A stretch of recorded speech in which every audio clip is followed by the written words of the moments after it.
kicking off your workday with a fresh-baked feline frenzy. You're watching and listening to Nyongo Bongo Dongo. Now let's get this bread. Good morning, Yan Pals. Happy Friday morning, everybody. Hope you all have yourselves a wonderful day so far. You've all made it to the weekend. Hell yeah, and it's a hot one today, Jesus.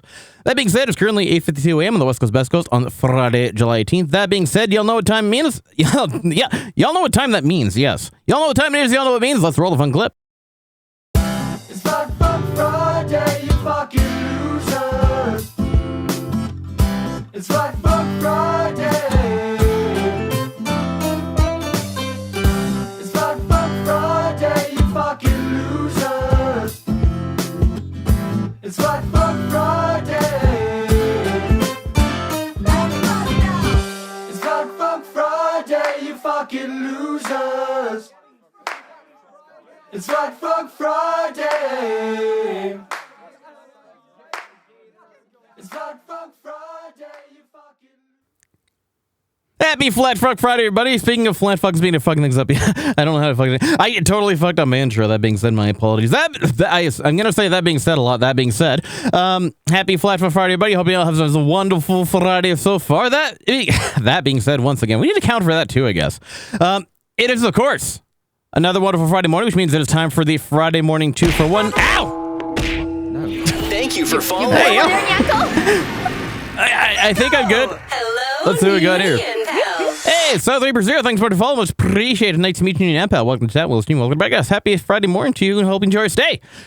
Speaking of somebody enjoying the stay, now I'm enjoying my stay already because we have a very wonderful guest joining us today for our Friday morning 2-for-1 for this week.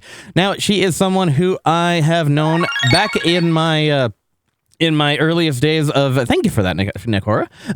Back even in my earliest days of VTubing, before I even had this model, before I even really had a proper setup for what VTubing was in the first place, and she is also the one half of the iconic idol duo Super Melody. It is the very super sweet and special, the lovely Super Sprinkies. My model totally froze on me, so let me just see if I can get. I think it's what happened there. The perfect timing. The perfect timing of that, by the way. I was just introducing. What happened here? What is my? Why did V-Bridger freeze? Why did V-Bridger freeze? Let me just fix that. Why? I have known that.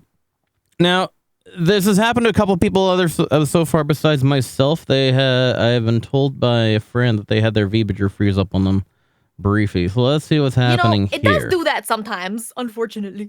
There we go. Now we're. Why? Oh. It was doing it before. It was working fine before. V-Bridger got shy. Apparently so. What happened here? That's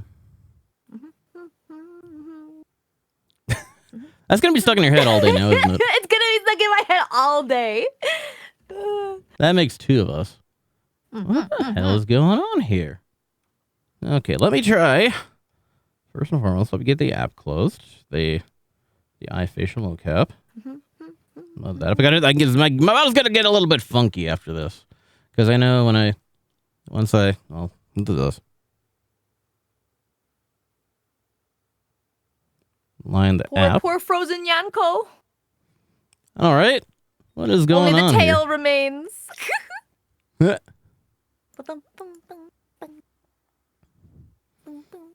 Okay, why? Oh, now my phone is disconnected to the Wi-Fi. What in the heck is going on here? Oh no. Guys, Oh, I'm no, sorry. no, I think no. it's me. I bring the scuff You're too even when I'm powerful. not streaming. I'm sorry, guys. I'm sorry. It's just too powerful, chat. Oh, there we go. Wait, are you? Come on. Ah, there we go. I believe. You believe better than I do. That was the unfortunately perfect timing, of course. Of course. But what's a good Working VTubing right streams until out you of need the scuff, right? Exactly. That's the first time it's ever done that. It's just part of it. Just part of it. Exactly. Just got to roll. There we go. Now we're moving again. Hey, there we go. Hey, once again, we got the super sweet and lovely Super Sprinkles joining us today. Sprinkies, how are you today? I'm doing great. How are you, Nyanko? Much better now that my limbs have limbered up and I'm actually able to move around again and stuff. So, yippee! Glad to have you with us. Glad to have you with me. That being said, let's see who we got in the roll call here. Congratulations, Nicora, redeeming the first. I also see some members of your community popping in here as well. We got Jedi the Hedgehog. We got South Reaper Zero and Archangel Light. Good to see you all as always. Welcome to good to see you all for the first time as well. Hope you have yourselves a wonderful Friday so far. Yes, hi. Good morning, everybody. I said, make sure to consume the beverage every now and then. Hydrate or dehydrate, y'all know that. I told them exactly. It's the model's reflecting the accuracy of my limbs of my joints so far. Yeah, there's a hydrate. Oh, hydrate. Mandatory. I'll hydrate too. Hell yeah! What you got? Speaking of hydration, what do you got what do you got for your beverage today? Cold water. I like always. Hell yeah! The hydration champion, the beverage of champions. Yes. I need something a little bit more powerful than. Oh, absolutely! Ow! Hey, Lady Cat, popping in as well. Good to see you. Whoa! You're getting hit with all kinds of stuff. It's a little bit of a hodgepodge, so to speak. The hodgepodge barrage, if you will. But no, I totally feel, especially with the weather today and like this week as well. I mean, it's the middle of summer, so of course you gotta have something nice and cool.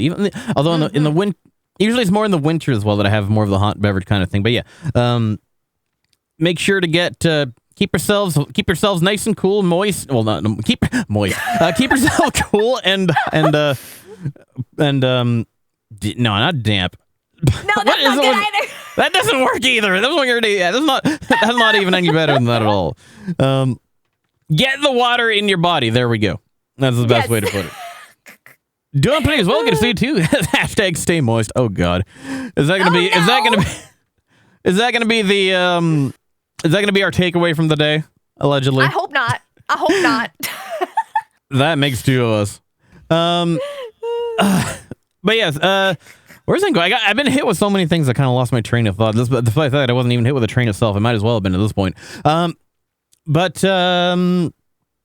honestly, I am super excited to finally have you here in the hot seat with me because, like I said, yeah, this Super Sprinkles is, like I said, is somebody who I've known for since the earliest days of my VTubing I want to say VTubing career, but I don't really make any money off this. I just do it for fun at this point. VTubing experience. Let's say that. There you go. Exactly. Because honestly, like I've also had the honor, of course, of having Super Sprinkles in a couple of my other collab games in the past, like such as the Crab Champions, the Content Warning, and also first and foremost, what we did was our very first one. I think was the one we did. What's it called? Not Parasocial. It was Mario Party. That was it. Oh, was it? I was gonna say didn't we do another spooky game, or was that just Content Warning?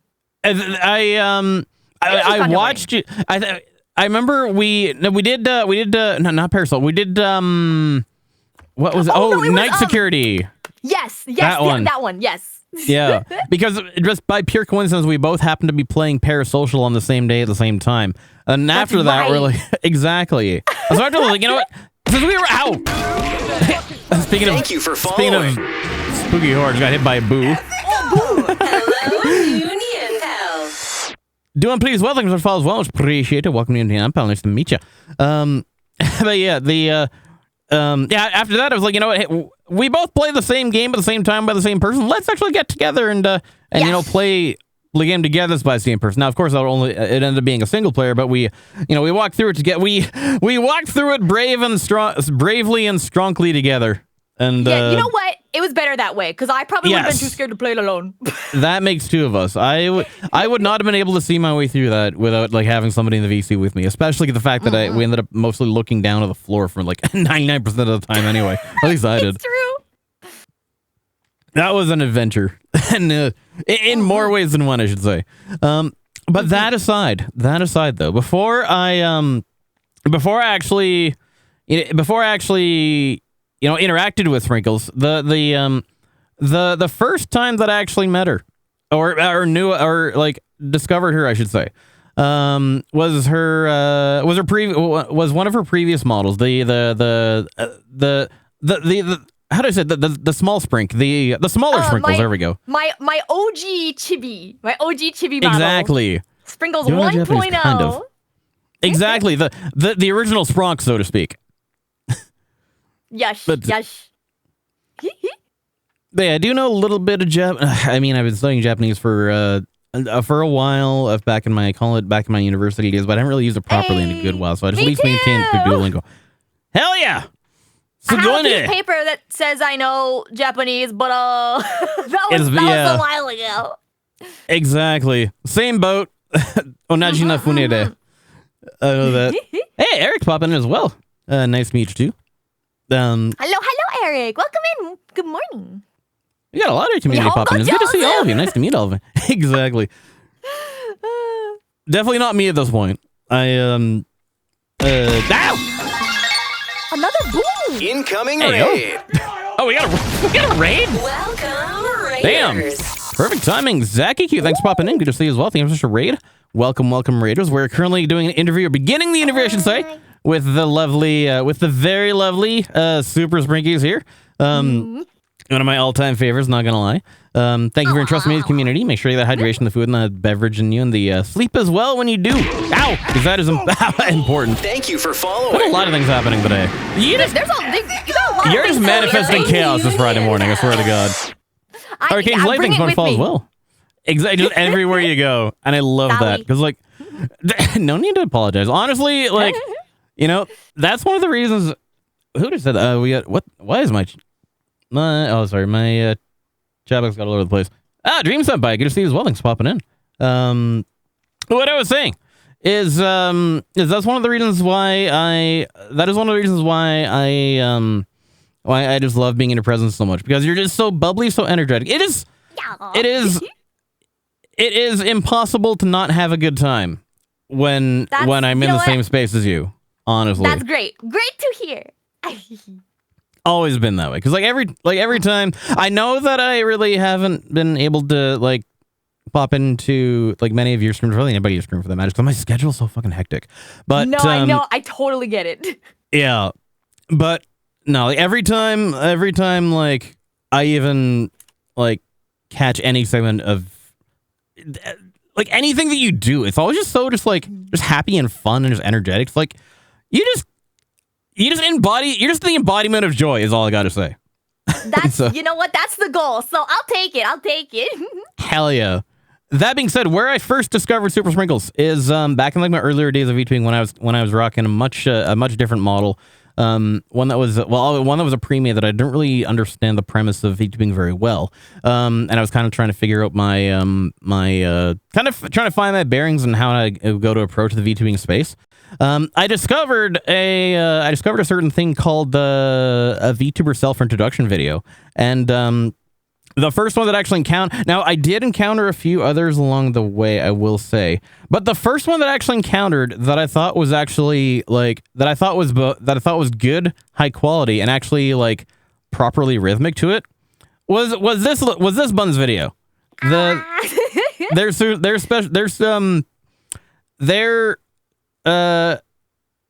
self-introduction video was actually the video that I used as the reference template for when I did mine back in the day.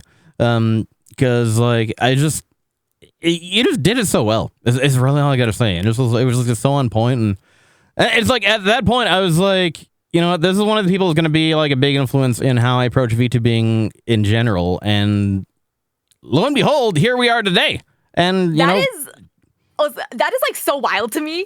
Still, like my silly little video got more attention than I thought it would. Because that was like one of the first like videos I made that wasn't like a stream, you know? Not a stream, yeah. There's a proper off-stream production kind of thing. Yeah. But no, you did it like you did that really well. Is all I got to say, and that it kind of set the premise for, you know, the rest the quality the quality of the rest of your streams. And like, so it's like it's an honor that, for one thing, not only did I have the opportunity to just interact with you in general, actually get to know you kind of more directly, but you know, we actually got to do stuff together, and it's been a pleasure every time. So Every time. So I'm more than honored to finally have you.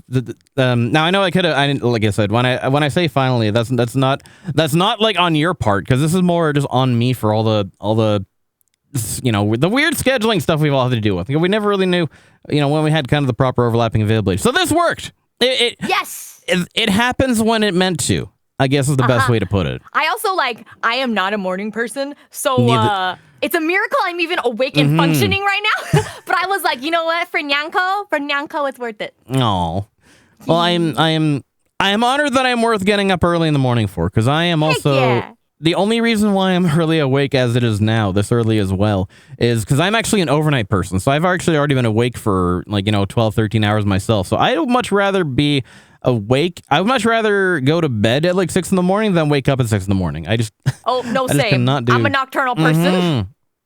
Exactly. So you get it. You get it. Yes. That's also why my main stream times are. That being said, though, if you ever find yourself awake in a weekend overnight and just unable to sleep or whatever, you can always hit me up, because I'd be happy to have you on for my overnight streams on the weekends, which is when I usually run myself. Ooh, good to know. Good to know. Offers all. Remind me to give you the ping roll for that, actually, because then you can be in the know for whenever the late night stuff happening. Would always love to get more Spreaky time. Yes. So we'll make that happen. But that being said, though, it's once again pleasure to have you on. Pleasure to have the opportunity for us to get to know you a little bit better as well. Now that y'all have got to know how I know her, how to get to know her a little bit more in detail. So are you ready to begin the Friday morning 2 for 1? I am ready. Let's do it. Hell yeah, let's do this. It's the Friday morning 2 for 1 with Nyango Bongo Dongo. Every Friday morning, we're bringing you double the VTubers for none of the price. I'm not even selling shirts. So let's get ready to meet today's guest, recap the work week, and say hello to the weekend. Because the Friday morning 2 for 1 with Nyanko Ponko Tonko starts right now. All right, so we're going to kick off the Friday morning 2 for 1 with the traditional 5 W's. Who are you? What do you do? Where do you do it, and when? And for how long you be doing it, VTubing or otherwise? Okay, well, I am Sprinkles. I'm a sugar-fueled bunny fae with shape-shifting magic. All about candy. My hair's made of cotton candy. So like a candy-themed VTuber. Love that. What was the second W? I forgot already. Second one is, what do you do? Oh, what do I do? I am a variety streamer. I tend to stick to more cozy chill games, but I do a little bit of everything. I do some art streams sometimes. Been doing that this month since it's art fight season. I actually didn't know that you did art before. Yeah, I do art. I don't do it very often. I actually used to do art a lot more often before I started streaming, but all the time I used to spend doing art, I now spend streaming.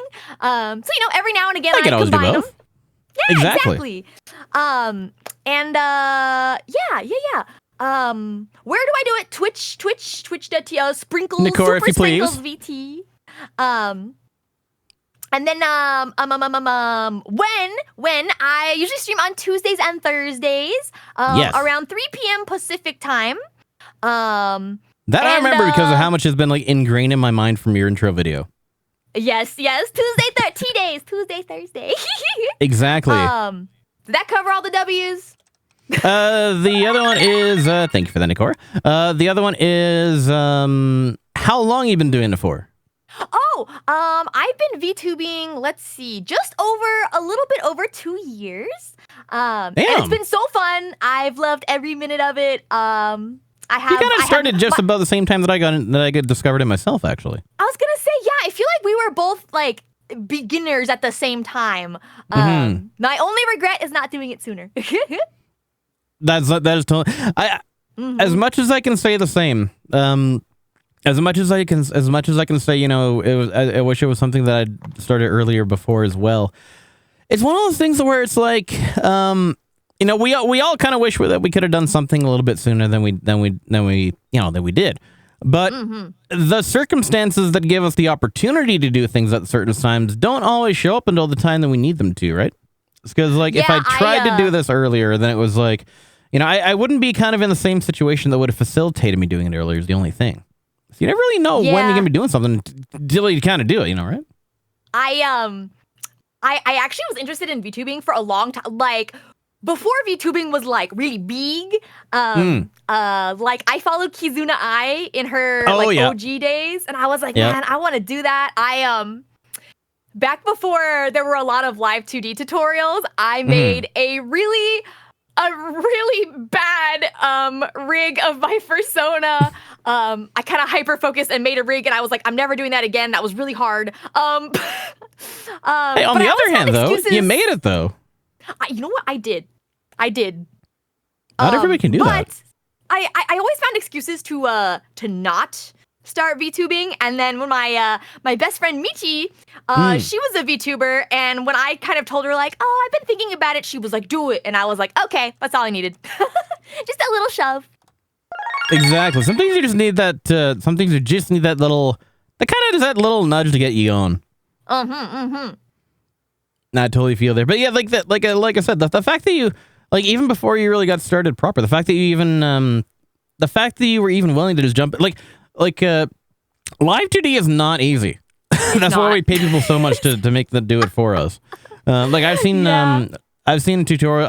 When I watch my model papa, do the rigging for this girl. Like I was kind of just like blown away by how much she was putting into it. Like I've had friends that they started doing like a rigging tutorial and whatnot, and they kind of got a bit they kind of got a bit somewhere with it. But like yeah, it's one of those things where like to get it to the level that people can have them now, like that takes years of dedication.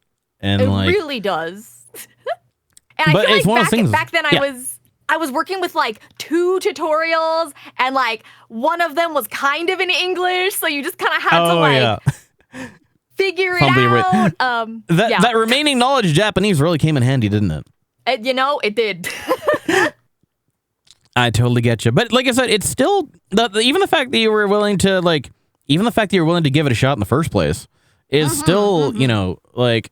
That is still very commendable compared to, well, then again, like someone like me who just kind of bought the damn thing and the first one that I had anyway. I mean, that's what I ended up doing in the end anyways. I thought I'd like it more than I did, but I think I kind of burnt myself out on it because that is literally all I did for like 2 weeks straight. And then I was like, okay. Like, let's let the professionals take care of this one. Yeah.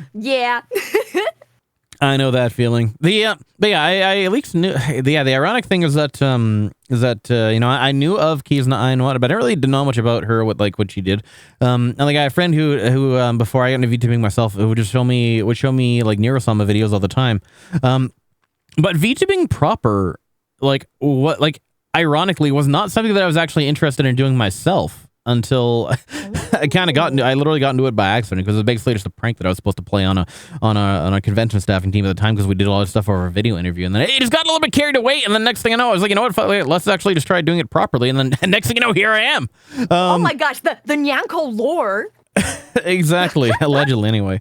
So yeah, this that's what I mean by you never really know for sure when you're gonna be getting the opportunities for you to get into certain things, you can never really plan for it because it kind of just happened when you least expect it. Because if that hadn't happened, as much as I could have gotten into VTubing proper, I never would have because I was never interested in it before that happened.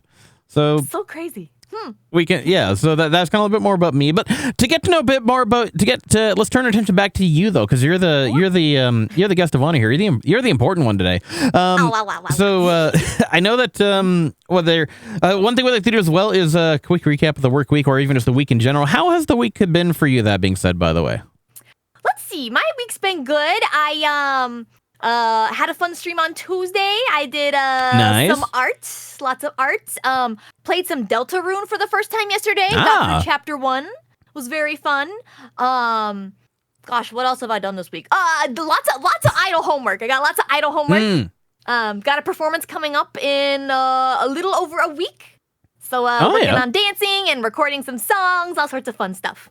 Hell yeah, because I think how's the I'm curious as well. How's the idol side of things been going? Because if I remember correctly, were you and Michi at Fan Expo this last was it a couple weeks ago? I can't remember. Not Fan Expo, Offkai though. We did a meet and greet at Offkai. But Nice. no, it's been going well. It's kind of crazy to think Super Melody, we only just in May celebrated our 1 year anniversary.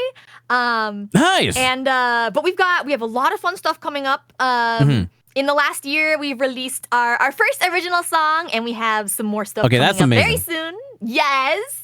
It's been so fun. So fun. I love doing the 2.5D concept. Oh yeah. And Do you have tracking while? Well, I guess probably it'd kind of be hard to have tracking with because I saw some of the videos actually. Do you have it's like you have kind of like a video segment happening in the background, and you're dancing in front. There's no actual tracking involved in that part, right?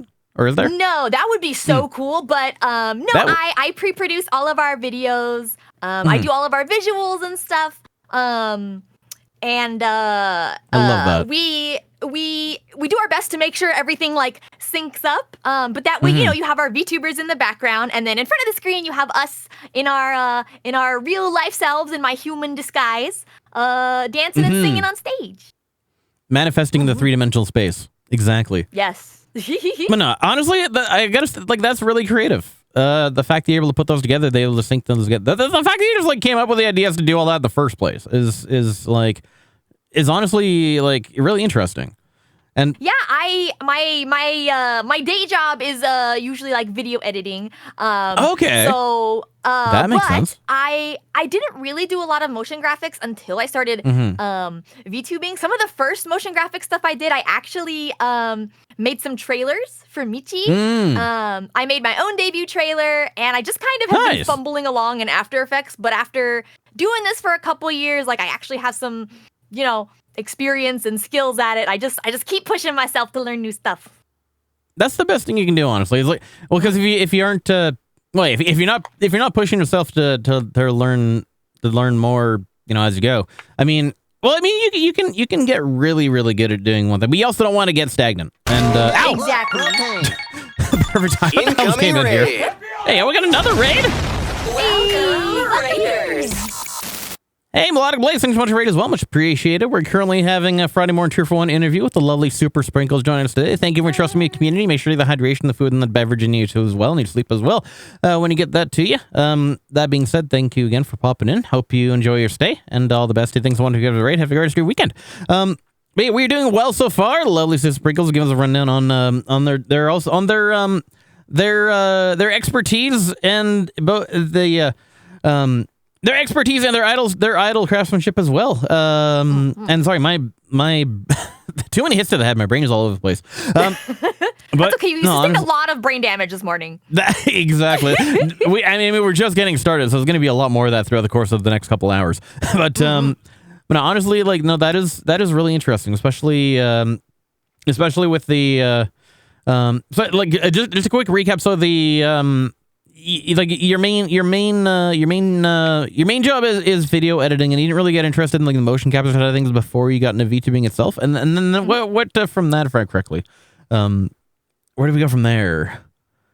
Or something about the idols. Oh yeah. Right. Yeah, go ahead. No, you go first. Right. One thing that I wanted to exactly. One thing that I wanted to dig more into is one of the biggest a major dream that you said as well for you and Michi for Super Melody is your first Ow! Well, here comes another one. Is your first original song as an idol duo. What was the process in coming up with that, by the way? And putting the song together, thinking of the lyrics, the melody is not. Well, the melody is obviously one half of you is literally Super Melody. So, yes. How was the process of writing your own song? And if you kind of give us a rundown on kind of how you kind of create how you came up with that what that creative side of things. Yeah, so for our very first song, we pretty much leaned very heavily on our producer, Jemmy Memu. They're someone that has produced a lot of idol songs that we really like and works with idols that we look up to. So basically we worked with them. We kind of gave them a bunch of songs that we really liked, and we're like, hey, this is the vibe we're going for. This is, we kind of want to do something. We wanted to add like some retro game flair. So if you listen to our song, there's a lot of like Thank you for following. and some references to video games. And they nailed it. It's great. Thank you a lot of places to follow. Do appreciate I it. will Welcome say, on it's no secret we're working to on meet you. another song, and Hell yeah. I am actually doing the lyrics for this one. Nice. Who wrote It's the been last fun. one then? Jenny Memo, she did. Oh, they that did was all Jen, okay. yeah. They did basically Gotcha. everything, and we sang it because we're new. I've never yeah. made music before. Yeah. So this one I'm I've writing tried. the lyrics, and it's it's hard, but it's been really fun. I basically once I got the top line melody, I just listened to it over and over and over Yep. again. And I picked a couple themes and I brought them to Michi, and I was like, hey, like what do you want to go with? Like what should we do? And I just kind of ran with it, and I've been kind of tweaking it, sitting on it. So hopefully we'll get a final draft soon. But in the meantime, okay, I'm not like a music person per se, but I've also been working on some solo stuff, but that's a ways out. And trying to write some of my own melodies. I'm probably Nice. gonna bring it to someone who knows more about music than I do and be like, hey, can you make this better? That's fair. Not gonna say back from my DJ days. I know quite a lot of people, but they did kind of. I mean, there might be some people like kicking around who might be able to, that I'd probably dig into. But that being said, that like to do the to take it upon yourself, especially to do like all that from scratch. Ow, bit my tongue. Do it all from scratch as well. It's okay. Exactly. Like, I gotta say, I really admire that. The fact that, you're just able to do that in general. It's, not everyone can. And like, I don't know. I don't quite know where I'm going. I don't quite know where I'm going with that specifically, but like, I guess the big question now that I think about it is with all the music that is out there in general, in so many different genres, how do you ensure that the piece that you're coming up with is truly original and that you're like that you're not accidentally, because like you get a good melody in your head and you're like you're planning it out and whatnot. I mean, obviously the lyrics, I would think that that side of things is it's hard to accidentally have the same lyrics as somebody else. But how do you kind of make sure that that like everything's uniquely you? That's a really good question that I don't think I figured out the answer to. Fair enough. Because, for example, some of the melodies that I sometimes I get a bit of a melody in my head, maybe just for like a chorus, and I'll record it so I don't forget it. But sometimes I'm Definitely worth like, wait doing. a second, is it something that already exists? But that's why I haven't once I get serious about actually wanting to make something into a song, I'm definitely going to run it by some people and be like, hey, does this sound like anything you know? Which is also why I wanted to take it to somebody, who's more experienced in music and they might be able to be like, this is like, the most basic 4-chord song. Why don't we spice it up? Just small town. When I think of four chord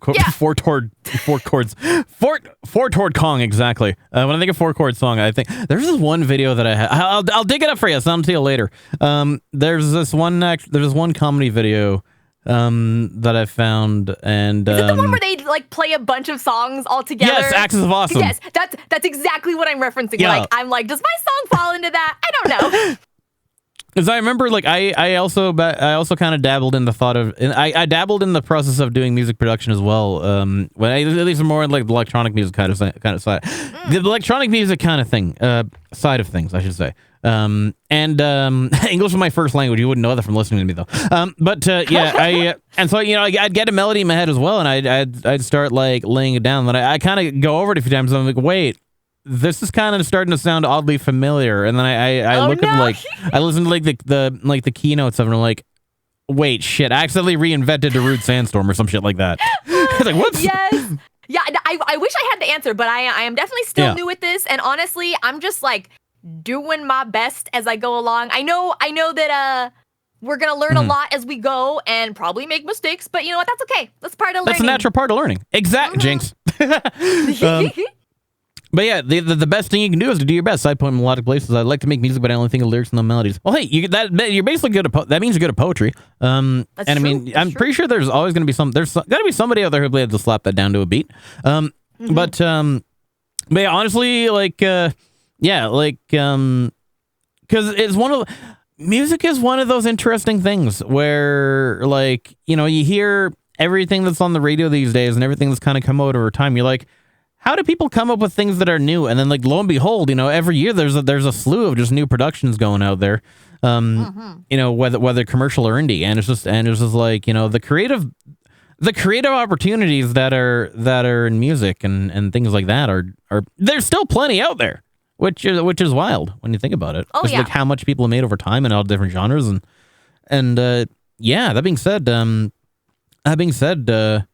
you know, definitely kudos to you for taking it upon yourselves to, you know, make the effort to do that. And I'm looking forward to hearing obviously looking forward to hearing what comes out of that, because, you know, I'm super interested in that, and I'm super interested in everything you do. So, this is the ye old big things coming soon. Hell yeah, big springs coming. The first big thing was the bigger model. That being said, I think, right? Yes, yes. Big things coming. Exactly. I love it. We're looking forward to seeing what comes with it. Now, the side point that I want to say is that I know that a few people, for those of you who may know me, is that I do have a bit of a background knowledge of idol culture myself. Now, like idol culture in general, those who know a bit about my background know I have a bit of an issue when it comes to the more commercialized side of idol things. And that being said, though, for the bigger, more commercialized idol stuff that is produced like top down, that is the kind of thing that I kind of like know the background of. That's the only kind of one that I kind of take issue with myself. But you are more like, your group is more of a bottom up grassroots thing that you guys basically built from scratch. Like that kind of stuff I fucking love. Yeah. And so like that is authentic. It is genuine. You're not, you know, you're not just like backed by some company trying to, you know, push this thing. You're literally out there just to actually genuinely, like, you know, put a smile on people's faces. And I have mad respect for that. It's definitely not easy, and it's not cheap. Oh, I can imagine that. I mean, look where we are right now. Yeah. And none of this was cheap in the first place. That's so. If you engage in idol culture and you love your idols, the best thing you can do to support them, besides going to shows, if you are able to financially support them, buy checkies. All of that money Especially basically goes. All that money goes right back into making music, into you know, our that's mostly what it goes to, because making music is expensive. But like our outfits, into getting supplies so we can make checkies. I'm always very grateful. I usually have a checkies, for those who don't know, are like little Polaroids that we like decorate and make custom. Oh, okay. Yeah, sorry, I just going into idol lingo. I don't know. That's fine. But yeah, I'm very grateful because I often put supplies for that on my throne, and I'm so grateful to anybody who ever gets us like film or markers. It's very helpful, and yeah, like I said, any money we make literally goes right back into making stuff, and we really appreciate it, because like this has kind of been my dream for a really long time. I've always been a performer, but I was never super confident in my singing. I've taken some singing classes and definitely improved. Like to give you a hint of how it was. I don't get stage fright when I dance. In my first singing class, we had to do like, you know, like a scales test to kind of like get our range. Yeah. I almost cried in front of the class. I was like tearing up. I was so scared and so nervous. And even though I know I have a long way to go in terms of improving my singing, like the fact that I can get up on stage and sing live at all is an accomplishment for me, and it really is a dream come true.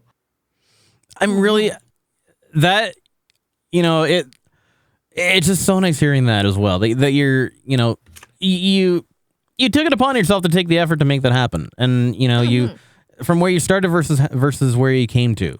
Like, you know, yeah, that it definitely takes a lot of dedication, a lot of perseverance, a lot of practice for one thing. Many hours of practice, I would imagine. Yes, but a lot like of practice. yeah, exactly. But honestly, like, you know, I have tried to sing myself, and let's just say that my voice has meant a lot more for speaking than it is for singing. The only way that you probably get to hear me singing on a regular basis if I was hired by the CA to do alternative interrogation techniques where they have to be subjected to listening to me for hours on end on a microphone. You know, you have a great radio voice though, so. No, thank you, I appreciate it. How about this? I'll present you, and then you can do the singing part. You can do the hard part, and I'll just open for you. Oh no! Or Oh whatever the hell. no! Oh yeah. Oh yeah! But no, honestly though, like when you're able to like just learn. I was gonna say learn yourself. What kind of English is that? When you're able to follow training like that, and to improve your skills to a level where you're comfortable both dancing and singing on stage at the same time. Also to be able to record your own tracks. Like, that is, like, I gotta say, that is seriously impressive. And I honestly, like, admire your abilities and your skills to get to that point. So keep up the good work, homie. I am really happy to hear that for you. I appreciate it. Absolutely. I appreciate you. Ow. So that means, feel free to, drop me some links if you like. We can always put those in chat as well. We can also link those after, for those who may be curious. Okay, we'll do. Do you have a link tree, by the way, something like that? For me or for Super Melody? All the above. Let's see. Both of the above, I I should say. definitely have a card for myself. Where is it? Is the question. Bada. Let me find that URL. Oh no! I keep forgetting what the to permit command. authenticate. I was doing that thing. Or actually, are our chats joined? No, because I'm Yes. not live. They are? I think Share Chat might still give it a wait. try. Actually, I'm curious. On mine it says you can join shared chat once you're live, so maybe not. Okay. But the hell's let me the- toss you a link though. Yeah, just toss it in my Discord. I can drop it myself. I keep forgetting the I keep forgetting the allow command. Whatever that is. For like links, yeah. I have to fix mine because There we Nightbot go. is supposed to allow Twitch clips links and it still bops them, and I'm like, come on, Weird. man, let the clips exist. That's fair. Oh, hey, Ronan popped in as well. Ronan, good to see you. Thanks for providing me Sprinky's PNG, by the way, as well. I do appreciate that. Oh yeah, sorry Um, about that. It's all good. I was My like- poor PNG I mean, hey, sitting we've all all lonely in the inbox that I thought I sent. we've all had that happen. Don't worry about it. It's Yeah. we all get so caught up in corresponding with literally everybody, and we think they would take the messages like it just sitting there like it does that thing where it's like it's just sitting there like da da da da da, just like you gonna send me yet? You gonna hit the enter button? You gonna Yeah. it's just chilling there. It's been just like hanging out for the. It's all good. It's like I said. That's why because I'm kind of like so many people's servers, but for good reason, so I can kind of do things like that. It's good to be resourceful. It's good to have it's good to have people kind of like having your back and things like that. So it was no big deal. It was no big deal based on what I Yeah, said. it's. I wish it had the feature like in Slack. If you're writing Hope your something work and is it's a going well, draft, Lana. it bumps it to the top in its own category that says draft, so it's Yeah. obvious if you forgot to send it. But Discord doesn't have that, so sometimes I'll click off and like be like, oh yeah, I definitely sent that message, and then like I'm like, wow, that person hasn't responded, and like 4 days later I see I never sent it, and I was like, whoops. That is totally. It's like when you get a message that comes in and like because I get a lot of messages because the way it's rare that I'm available to respond to messages in real time is a thing. So I don't really expect the same from other people as well. But like the worst thing is like when you're on the go and you get another because like my big thing is if I open a message I feel that I either have to respond to it right away or whatever. Well, Discord it doesn't have read receipts, so it's like at least. If I get a notification but it doesn't show everything, like I open it because like I can see what's in it, and then this is like the correspondence equivalent of putting lettuce in your fridge in the crisper. It's good intentions, and it's just like Yes. you open the message, you read the message, you're like, once I'm done this one thing, I'll respond to the message as soon as possible. 3 days later. And it's like, oh shit, I didn't. It's like, like I said, you buy the lettuce, put it in the fridge, like, oh, I'm gonna use it tomorrow. Like next thing you know, it's in your garbage can. Yeah, and you're like, oh man, oh dang it. Oh dang it! Exactly. I don't have that animation, but that's hilarious. But yeah, it's like, yeah, it's like I said, it's all good. It worked out in the end. We got a promo. We got we got announcements proper, and we got you here. Most importantly, Yes. and yeah, good to see Ronan as well. Hope your work's going well. But I just noticed as well, you have a nice wavy tail as well. I do. I noticed we both have wavy tails, and they're kind of like, it's really cute when they sync up. It's just so funny. Yep. And then you got the majority of your candy on. Yes. I was gonna say I have a function too. I'm not using it right now, but I can link my heart rate to how fast my tail wags. Interesting. Which is really fun for like Horror horror games? streams. I was gonna say yes. Yeah. So I do that sometimes. That's brilliant, honestly. Like, But you're those right. little things. I've got all my stuff on my hair. You got most of your stuff on your tail, which is so cute. I remember the first time I saw your design, I was like, oh my goodness, I love.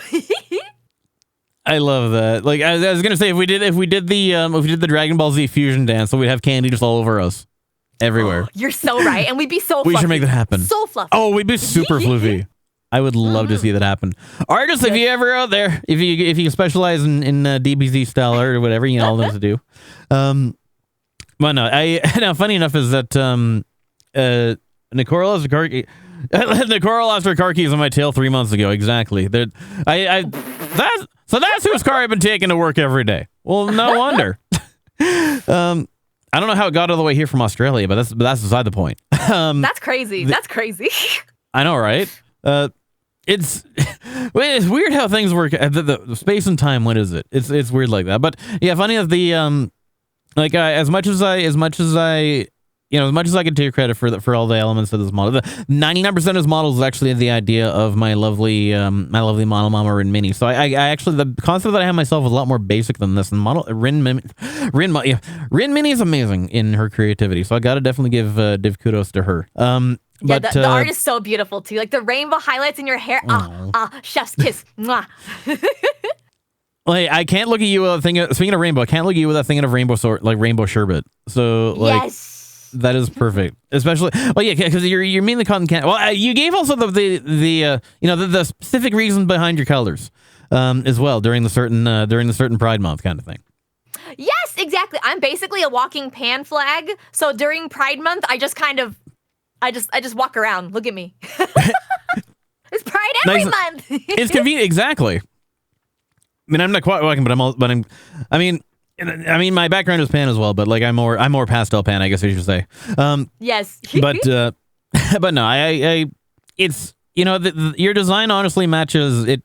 It just matches your atmosphere in general. It's bright, cheery, exciting, fun. Yes. That's what I was going for. Like, I think you can definitely see exactly. Some Pinkie Pie inspiration yes. with the floofy hair. Yeah, I also love Decora in general. So I was like, I gotta have stuff all over my hair. Like, oh god, I do as well. Like, I may not look. I mean, Now, surprise, surprise, despite the fact that I look like this on the stream, it is the polar opposite of how I present myself IRL. I'm a lot more subdued IRL, I'll just say that. You can picture me more riding a lawnmower than you're riding a pony. But whenever I go to like conventions and stuff, I always see like the decor guy. I mean, my background as well doing like DJing stuff is all the candy kids with all the bracelets and whatnot. Like all the most. That's like, me. I love that because going to the cons stuff, you see all the decor groups and they're just I mean, it's like I said, my personal aesthetic is very much more subdued. As much as I do like it myself, I just don't wear it myself is the only thing. But it's like, oh my god, I love I love seeing the decor groups, all their colors, their pastels, their like just all their accessories and everything. It's just like it's just so exciting. It's just so like uplifting and whatnot. It really like is. I said, it's fun. And so like this translated very well to your on-stream model as well. And like, no, it's I'm not full Decora in my everyday life, but I do tend to always wear very bright, colorful clothes. So not too dissimilar from my model. I love that. No, I love that. It just feels very you is the best way to put it. That being said, we'll get to the actual. I know we're talking a little about the model. We haven't actually gotten to the lore question yet. We'll get to that in a sec. Though one thing I do want to know before that though is because back on the topic of the idol stuff, because I find that so interesting myself. I do just want to kind of get to know a bit more about Arletty because I'm way too earth on my arrow clothes. I mean, anything is earth toned if you roll around the dirt long enough. When you think about it.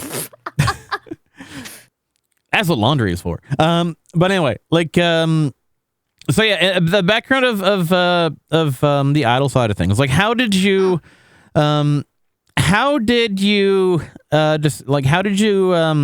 an interest in, idol culture general, the performances? Kind of who was like your introductory idol group into the that kind of scene in general? How did you get how did you kind of go with the idea? How did you get, I guess, how did you get the idea of forming your own group, and then kind of where did you go from there to put it all together? You guys give us a full background on that. A bit of a long-winded answer. Hey, people listen to me. Look how long-winded the question was in the first place. So you're among good company here. People are used to that from me. Okay, great. So a bit of background on me. I was a competitive cheerleader for many, many, many years. I can totally see that. Yeah, it's really different from what people might think of, girls on the sidelines with pom-poms. No. This is like throwing people in the air. This is like doing flips and stuff. Super, super fun. And I've always loved performing and, that kind of stuff, especially as I got into higher level teams, was very, very, very competitive. Oh yeah, I've had a few friends that are actually better cheerleaders. So I at least know the background side of that side myself as well. Yeah. It's super cool, super fun. Early in my college days, a bunch of my friends that I used to go to anime conventions with, a bunch of people moved away. It happens. People are going all over the country to do stuff. We all get old at some point. Exactly. And I'm already there. I really wanted to make new friends that to go to conventions with. Yeah. I didn't really have any other anime friends, so I saw that Anime Expo was looking for maids for their maid cafe. It was their first Anime Expo run convention or run maid cafe. Yeah. And I shot my shot and I got in. Nice. And it was great. I made a lot of friends. I got to perform. I'd never really seen idol dances before. So I just kind of they sent dances and I learned them. I did them. And then I eventually retired from being a maid because if I'm honest, the maids at Anime Expo get no breaks. And eventually I was like, I've made friends. I want to go hang out with them now. Yes. But eventually at cons, I started seeing these really pretty cosplays, all these cute cosplays. And I kept asking people, hey, what are you cosplaying from? And they were all saying, oh, Love Live. Love Live. Yes. Yeah. So, of course, I went and watched some Love Live. It was the time when Muse was kind of already done. And it was when Aqua was really big. Right. And I fell in love. I was like, wow, this is so cute. This is so fun.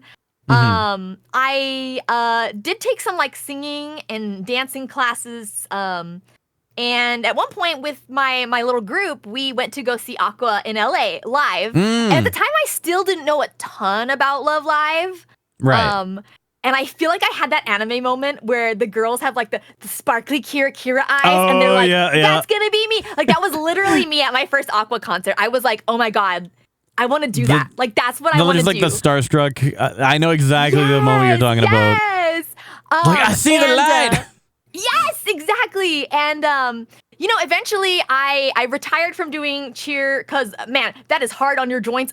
There's a reason gymnasts retire at 18 years old. Yeah. It's bad for your body. But it's then basically after sports that, I had circus. Yes, sports circus. Wait, that's so good. I'm gonna use that. That's really funny. You can have that one for free. Yes, I'm gonna take that one. I had a very large like performance hole in my heart. I was like, I need something more, you know? So I started by joining an idol like cover dance group, a Love Live cover group, of course. Of course. And I've been interacting with a lot of those during my time, like staffing conventions as well. yes, So I'm familiar yes, at least on their side of things. So I had been in a couple different groups. You know, it's really hard to keep 9 people together. I have finally landed on my like home group, where Nice. the group that Michi Lee. That's how we met. Some Super Melody lore. But you know, I've seen all these. I like Kai Guy idols. Kai Guy, for those who don't know, it just means overseas idols. So people that are not from Japan, doing J-pop music. For example, Phoebe, I actually knew a long time ago. We took the same like singing classes and stuff together. Oh wow! And she was also a really big inspiration. I saw her at a convention, and I was like, because I had seen the ads for like the singing dancing lessons. It was called Idol Academy, and I was like, I don't know, That makes I'm not sense. sure. And then I saw her dancing on stage, and I was like, wait, no, like There you go. like that's really cool. And I started that, and I had never, I guess I never really thought about building my own group. But after Michi and I became really close, it was obvious that we both wanted to do that. And I'm gonna be honest, the thing that fueled me jumping both feet in, last year, at the beginning of the year, I got laid off from my job, which sucked, obviously. But I've been there. I was kind of like, you know what? Now's the time to make things happen. And to be honest, I was kind of sitting around being like, I don't know. It's I now or had this never feeling kind of of thing. like, yeah, but I also had this feeling that like, oh, like someone, I don't know, a vague feeling of like someone has to come to me for me to be an idol, right? No, you got to make it happen yourself. And You got to come to yourself. yeah, and that's when Michi and I were like, hey, let's do this. Let's for real do this. Let's do this. Haven't looked back since. Yeah. That's honestly amazing. Like the it's in a way it's like it's kind of well, I mean, it literally is entrepreneurship when you think about it, because it's the whole thing about taking a risk and just diving head first into something that you're confident in, but that you're not 100% sure of, and then you just want to know if it might work out, might not. But in your case, hell yeah, you guys have like already grown so much from what I can see anyway. So yeah, I am curious. No, go ahead. Oh, yeah. We were No, lucky after you. because Sorry. because we've been doing our dance cover group for a few years. Convention runners and people knew us, but even still, when we first started, it's hard, right? When you don't have a lot of like material to show Oh, God, yeah. for what you do. Oh, bless you. Yeah. Sorry. And it's definitely Like, hard the at biggest first thing trying with to book any- shows. Because I just want to say the most difficult thing for any entertainer is just getting your foot in the door of the place in the first place, just getting yourself noticed. Just proving to people that you exist and that you're actually capable of doing things. Yeah, and like we picked up some traction pretty quickly, and we've really enjoyed it. We're really lucky that we're in LA, because the idol scene is booming here, and we have a lot of really good friends who are idols, and I just love the community so much, so much. That's so awesome, honestly. Like I'm really happy to hear about you and Michi's success in that regard as well, because because for anybody in the entertainment space in general, that there is a lot of risk involved, but if you can pull it off, then by all means, you kind of the sky's the limit from there. Yep. What was I gonna? Oh right, yeah. So now because I am kind of curious. Like you got laid off from your previous job, but your main job now is like you said, the video editing. So how did you kind of go from A to B in that case, with the idle stuff in between kind of thing? Yeah, I'm actually still looking for work, but that's right. So I went to school for video editing, and I actually I edited for a bunch of years. I can say it because like I don't work there anymore, so I'm not gonna dox myself. I used to work at Riot Games. Nice. League of Legends. Hell yeah. I did a lot of editing for them for a few years. Well, you're a legend and then very much in your own right. I eventually became a producer, but like honestly, I kind of miss my editing days. That's fair. And I've spent my time while I'm looking for work honing my skills. Like all the motion graphic stuff I did is actually very like transferable to like the kind of jobs I want. So I'm like, okay, cool. Well, while I'm having fun in the meantime, I can learn to do stuff and Yeah, there you go. do stuff on my resume. So like it works out. Exactly. It does. Like when you're able to build skills with through the things that you just enjoy doing, in general. Like you can't really get any better than that, especially when you're eventually able to make that profitable in and of itself. Yes. I can't remember exactly where I was going with that part of things. Yeah, they it's definitely interesting to get to learn your idol background as well. Right. What I was going with that was so when you came across Michi as well, I guess which one of you was into circling back into like the VTubing side of things? Which one of you was interested in VTubing first, and how did one of you get the other into it, or did you just kind of get into it by coincidence at the same time, kind of thing? So I had been interested in VTubing for a really long time, and I just never did. I believe Fair. I believe Michi started streaming when the pandemic happened. Oh, yeah. I know a lot of people kind of took up streaming because it sucked and was lonely. Nothing so else to do. like, Everybody's okay, at home. streaming, Exactly. let's go. Yeah. And I actually she kept it quiet from everybody for a little bit while she was first starting. So That makes sense. I wasn't there for her very early days, but and at the time we weren't like super close. We bonded over time. Yeah. Ronan's right. She started like a year before me. And I I had talked about it. And been like, oh, like, that's really cool that you do VTubing. I've kind of been interested.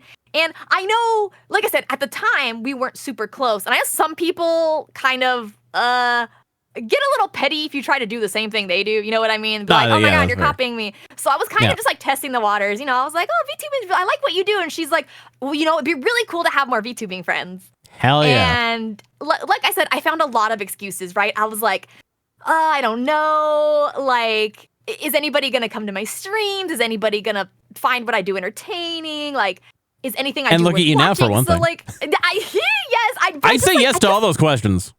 I appreciate that, but I'm my own biggest hater. So I kept finding reasons to not do it, and eventually Michi was like, when she heard I was interested, she was like, you should do it. You should do it. Press that button. You should do it. Exactly. Yes. And I didn't need a lot of convincing, but knowing that she, after we got closer and knowing that she had my back, and I really appreciate everything she did for me, especially in my early days. She would come to every single one of my streams to like make sure I felt supported and like I had somebody there while I was, still very new, just a little PNG tuber finding her way in the world. Yeah. Kind of helping the training wheels kind of thing. Yes, exactly. And I don't know if I could have done that, like really jumped in without somebody there to help me as much as she did. So I appreciate her forever for giving me the nudge I needed and being there for my training wheels. And I'm honestly as well glad that she did, because otherwise, that's how I met you in the first place. So exactly, and I wouldn't have met you. That's crazy. Exactly. Everything happens for a reason, in one way or another, right? And I've met a lot of really good people through VTubing. Ronan's my mod. We met because we are chibis. We were chibi siblings. Oh yeah. Like since then we've seen each other in person like a bunch of times. Like it's I've just met a lot of really cool people in this community, like yourself included, obviously. So I love it. Likewise. Same. Yeah, I've honestly like because I totally like get the whole community thing as well, especially in the VTubing space. Cause like cause my I'm kind of on the older side of things myself, not gonna lie. And so like I had the biggest social circle that I had on my side was at least carried over was that I've been speaking of conventions, doing like convention staffing things for like 15 years. I did recently step down from our local convention just earlier this year, mainly to kind of because I just don't have the time anymore, and it just takes up so much, and I kind of wanted to move into other ventures, but like that was kind of my main friend group, and I mean, I still keep in touch with a lot of them, obviously, but like I don't really, I get out enough, but I'm not like kind of one of those people who just like organically meets people in person, just like in general settings kind of thing. Like yeah, like even throughout like work and stuff, you know, the work contacts that I've the work contacts that I made, unless there was like something really specific that I related to them, you know, beyond that, I didn't really have. I just couldn't really relate to them very much. So I didn't really maintain any work-based or like work-based social contacts like throughout the jobs that I've had between, you know, then and now. And especially now because like I work, I'm back to working, you know, overnights by myself. So it's like, not going to be meeting a lot of people doing that. Yeah. But, and like one of the other sites that I had was, you know, one of the other workplaces that I was at, you know, there's a lot of, you know, it had a lot of people, but because I'm like basically like a subcontractor kind of thing, like and the client base is a lot more different demographic, and they didn't really have any way to like relate to them, so it was kind of just a bit of an awkward exchange every time I kind of crossed paths with them, so I didn't really do much there. And so when I got into VTubing, it was like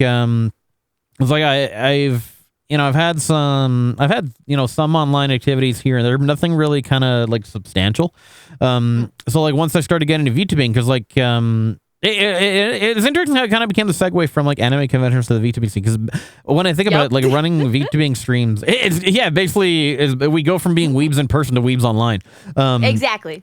Yeah, and so like when I kind of segued from what I realized as well is like, you know, running streams, whether it's VTubing or in person, and I mean, I did some in-person stuff, but that was more like strictly DJing. But I didn't really have any like creative freedom to that besides just what I was playing. But when I got into this, it like when you run, what I discovered is like when you run like VTubing streams kind of thing, it's very similar to running panels at conventions. But you can just do it all the fucking time, whenever you want. You don't have to wait for a con to roll around to be able to be in a stage in front of people. So it's like, once I got into this space, I really kind of was able to let my creative freedom flourish. For one thing, I met a shit ton of people, especially your lovely self included, which I'm grateful for. And like, I was able to kind of like, it kind of filled a void in a way of like, you know, because obviously, you know, the people that I already know, like, you know, I fucking love all my IRL friends to death, especially because I have no friendship degradation. I can go for like years without talking to somebody and just be like picking up next time, like no problem. Same. Like, I got no friendship degradation. None. Hell yeah. Like, I think that is a trait that is fairly underappreciated by a lot of people because, you know, we all get busy, especially, and so, you know, we always have the time to talk to people. So, like, it's nice that, like, you don't have to constantly be in contact with somebody, just be able to maintain their friendship, which is super nice. But that aside, like getting into this kind of thing, hey, so the Reaper, welcome back. Hope you got some nice foods, some nice eatings.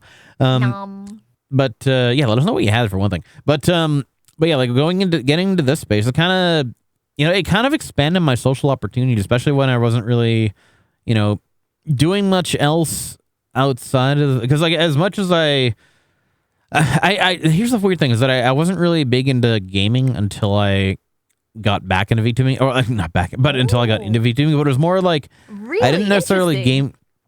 Yeah, so it was like I always had other things that I was doing to kind of fill the time, but they usually like kind of by myself sort of thing. So it was like I was fairly, you know, I was fairly isolated in a way in that regard. But then, you know, once I got into VTubing, it was like, you know, okay, I gotta do something. So, you know, let's fire up whatever the hell's on Steam and let's see a lot of people doing that. So I don't game for the sake of gaming. I game for the sake of either content or just doing stuff, getting to do stuff with people. But it's like, No, that totally makes sense. Exactly. So it's like, and like, yeah, the amount of people that I've, you know, met in the VTubing space, that I got to know, it's expanded my social circle like immensely. So it's like I have plenty of people that I get to see in person. I have people that I get to see online. It's just like, it's nice to just always have the opportunity to just interact with somebody in one way or another. Like, well, I mean, for one thing, especially my lovely wife, because we got married earlier this year. But like, so I gotta I do appreciate that. But yeah, it's like, so yeah, I know for one, I get to see her every day, which is one thing. I get to, but it's nice to have, you know, it's nice to have people kind of just everywhere that you can just kind of hang out with whenever the hell you want, and just like whenever you have time. Of course. Like the biggest thing. The biggest friend killer of online relationships, like with friends, time zones. Yep. I'm just like, man, why can't we all be in the same time zone? 100% agree. Especially when I work, like when I work, like so it's like, yeah, when I work overnight, like I either get the morning people because like this is why I'm running at this time. I don't stream in the evening unless it's specifically requested and specifically planned in advance. It's either I'll stream during the overnight or I'll stream in the morning. So I get a lot of traffic. I make a lot of friendship with like people in Europe and the UK and like Australia, Southeast Asia and stuff like that. Yes. I do make a lot. I do at least make. Well, I make friends. You're clearly an example of the friends that I've made in my actual local time zones and like in North America, things like that. But it's like we rarely get the chance to actually stream together unless we're properly playing. Like, yeah. And I'm not talking about just you and yeah. I'm so busy and like I am, like I said, I am not a morning person. Yeah. So I'm not like naturally awake at this hour. Yeah. No, I get you. That wasn't for you. Like that wasn't like a dig on you specifically. Just like in general, it's been like more difficult to kind of do stuff with people in that regard. But like doesn't mean that I don't appreciate them because like I even people, like I said, even people that I'd like rarely interact with, I appreciate having them in my in my life in one way or another. But because I last year I was kind of doing things on a more like a full, not quite full time, but like on a much more frequent basis than I am now. So like this week, my new schedule is literally in like 3 days a week. Friday is the only day that I run during like more human hours, at least in terms of North America. Saturday, Sunday is like I run overnight, but so it's like it's a lot more it's a lot more restricted than it was in the past, but I still appreciate everybody that I meet along the way. So it's like, but yeah, most of my regular engagements, I guess, are either morning people or like Europeans or like late night people kind of thing. So like whenever I meet somebody like the I don't want to say it like when I like not the worst people as in like these people are the worst, but like the most kind of the most unlikely people that I am to like interact with that I am to like collab with on a regular basis are evening people in North America. Because like that's usually the time that I'm asleep for one thing, and like the time that I'm sense. Exactly. So like the time that I'm doing stuff with them is like when they're well asleep. So it's like unless I get the odd person that doesn't leave the East Coast that is going to be up at like 4. That's going to be like doing stuff at 4 a.m. their time. It's like because I see somebody in there, I meet them. We go. Sorry. My apologies. I meet them. We become mutuals. We start chatting a bit, and then like we have a lot of fun talking together. But then I go to like I consider inviting them for a collab, and then I look at their schedule, and it's like stream 8 p.m. Eastern time, and I'm like, shit. You're like, so I'm asleep. Yeah, exactly, and so are they. Yeah. The other way, exactly. They're awake when I am. I'm awake. I'm sorry. They're awake when I'm not. I'm awake when they're not. This is not going to work. So it's like this is for those of you who may have been, for those of you who are mutuals with me on Twitter, that are also fellow VTubers, and like we've been mutuals for a while. We've interacted with, and that I haven't invited you to collab with, and you happen to be like an evening person. That is literally the only reason why I've not invited you. There's nothing personal. That's just, it's literally just, I know that like we're not going to be able to be awake at the same time and running at the same time. So it's like, I appreciate everybody who was there, but it's just like, that is literally the only reason why I have. Man. Yeah. Even on like normal hours. Oh God. Yeah. Like I'm thankful because I actually used to run the programming department for our local anime convention. So I'm used to doing that and the AV crew. So I'm used to doing like scheduling people. I'm used to scheduling multiple people on a regular basis over a variety of calendars. So like, and I even run like my own collabs weekly still. So it's just like planning things like that is kind of just second nature to me. So it's just a matter of just finding people that are available at certain times. But it's just like, that you just know there are certain people where it's really never really going to work for, which thankfully has proven not to be the case with us, considering you're right in front of me right now. Yeah, which I'm absolutely thankful for. I'm glad we made it work. That makes two of us. And I woke up on time, so it's a miracle. You did, absolutely.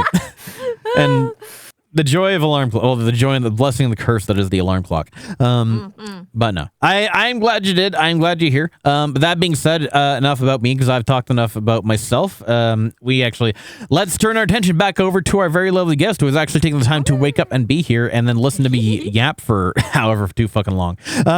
So that being said, our next question over to you then is to get to know a bit more about you and your character. Give us a detailed breakdown of your character and tell us about your lore, please. Oh boy. Okay. So, in my lore, I am from a place called the Fey Realm. The Fey Realm that I live in is Glitter Gleam. If you know anything about Fey, I remember that. Hell from, yeah. Yeah. If you know anything about Fey from like different fantasies, you'll know that like Fey realms are very whimsical and fun, but also have like a darker side sometimes too. The place I'm from leans more on If the they ask you for your name, whimsical don't answer side. questions. Exactly. If they ask you for your name, unless it's a dead name you want gone, don't give it. Don't give it to them. Don't be careful when you make Exactly. deals. Give me your throwaways instead. Speaking of people that I absolutely love that our time zones never actually cross paths with, the lovely Soda Anzu has popped in saying, "Look at these cuties." Well, look at these cuties. Well, good to see you, Anzu. I think you might know Anzu. Anzu. I love your art, Soda. Okay, that's Hell that's all. yeah. Oh god, I flashed my right, my lore. So Yeah. the place where I'm from, things are very colorful Yeah, in appreciate the you popping day in. I and was just even gonna at say, night. happy Friday Like to all you. the plants have like bioluminescence. So even at night, it's very bright and colorful and fun. I saw something Are there 10 crazy million one fireflies day. there? 10 million, you know what? Probably. Probably. Do they give you 10,000 hugs? They do. They're so nice. That means that there's still 9,990,000 ones that are not giving you hugs. Oh no, I must find them. They're probably in Owl City. Probably. That sounds right. I lovely Anz. It's stumbled good to my see way ya. into the human world, and the human world is not as bright and as colorful as the Fey realm, but Especially that's why nowadays. I'm here. I want to spread lots of smiles and happiness and color, because there's a lot of stuff going on in this world. So I want to be a positive, fun spreading kind of person in the middle of it all. Honestly, I gotta say, you've already accomplished that well enough because that's literally what I associate you with that. That's great news, cause that's what I aim to do. When I visit the Fey realm is great. It's very fun. Oh, so far I gotta say, mission accomplished. Anzu says your lore sounds so fun. I want to visit the Fey. That being said, you should because both of you do art. There's a good opportunity for a crossover there. If y'all two ever get together. That being said, Oh man, no. Soda's art is way beyond my own, way beyond my level of experience. well, nothing's impossible. There's always an opportunity there, right? Hell yeah! Yes, guys, Anzu's gotta down. keep practicing. There you go. I love that. Well, great to know a bit more about your character as well. And get to know the background of the lovely Super Sprinkle. So, one thing I gotta ask as well is, what does VTubing mean to you? Not in terms of definition, but what is its significance to you? It's just fun, and which sounds like a cop-out answer, but it's not. I can explain. I love entertaining. I love performing. In one reason, just because it's very fulfilling to me. I love singing. I love dancing. I love being around people. It makes my heart happy, and this sounds cheesy, but making other people smile really, really makes my day. Whenever Are you I'm, me? Maybe That is not cheesy at all. That's literally why I did convention stuff in the first place, because I like providing an opportunity to entertain other people, not just myself. Yeah, like it's just really fun, and kind of just like in my lore, like I like spreading smiles, and there's nothing, obviously when you're VTubing, you can't really see people smiling, but That's what emojis are for, right? Exactly. And anytime somebody says something like, "Oh, like you made my day better," or like, I I feel, like I was tired, but now I'm in your stream and like things are exciting. Like that, those comments make me so happy because that's all I want to do. And when I started VTubing, I think, and I'm not bashing anybody who does this. I think it's easy to kind of chase trends. Oh God, yeah. Which, like I said, is fine. It's a great way to grow. But I always told myself that I am gonna stay true to what I like and always create what I like first. And sometimes I'm worried that my authentic me is a little bit like, because I know that I'm very energetic, I'm very loud, kind of chaotic. Two of us, Reaper. I'm always worried. Hey, you're in perfect company here.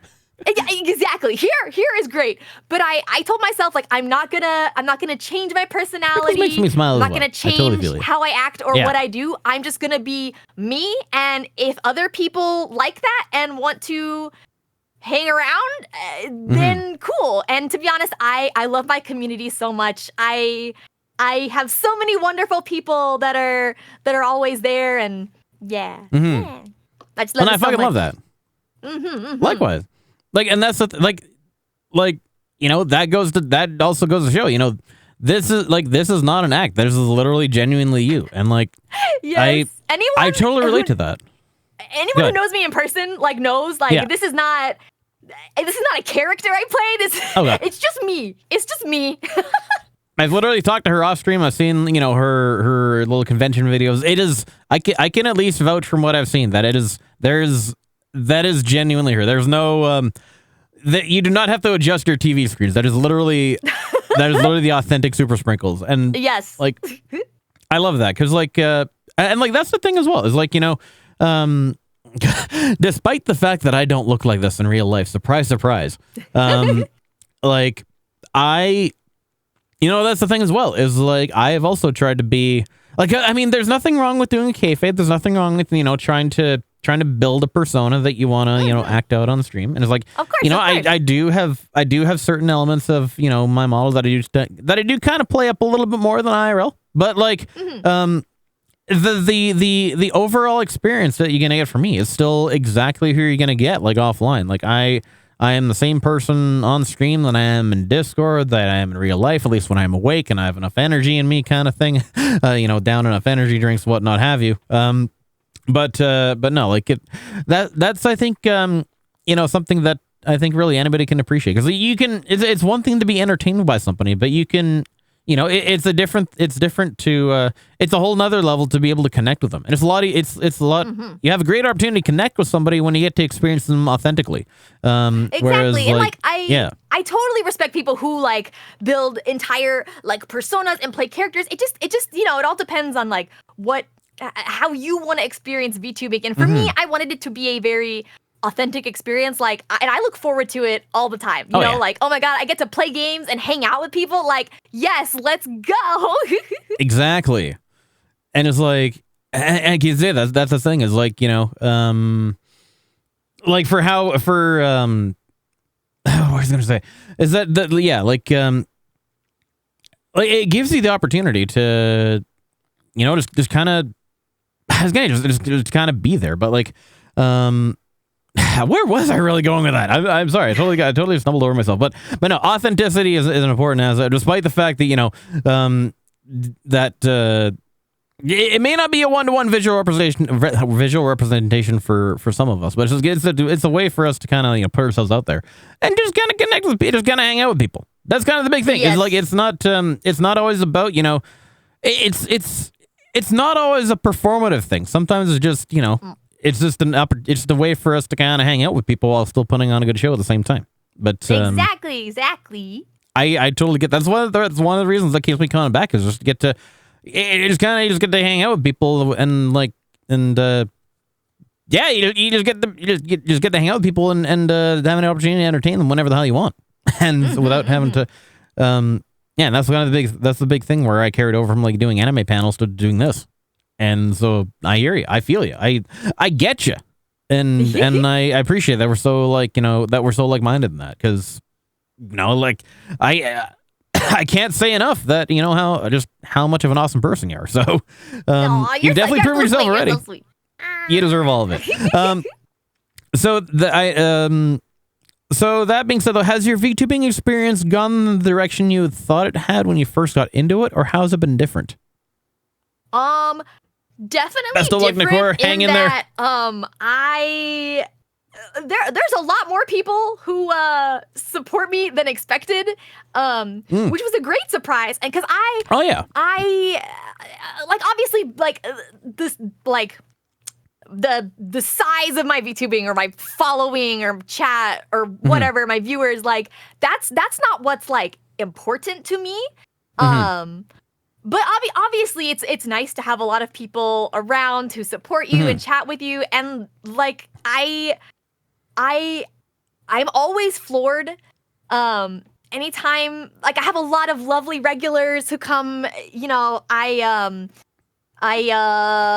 first time I ever did a subathon was for my birthday, the very first year that I started VTubing, and people were so generous. It was so overwhelming. You can ask chat. Like I cried on stream multiple times. Aww. Like it's, I don't know. I to get kind of real here for a second. Like I said, I am my own biggest hater. I have.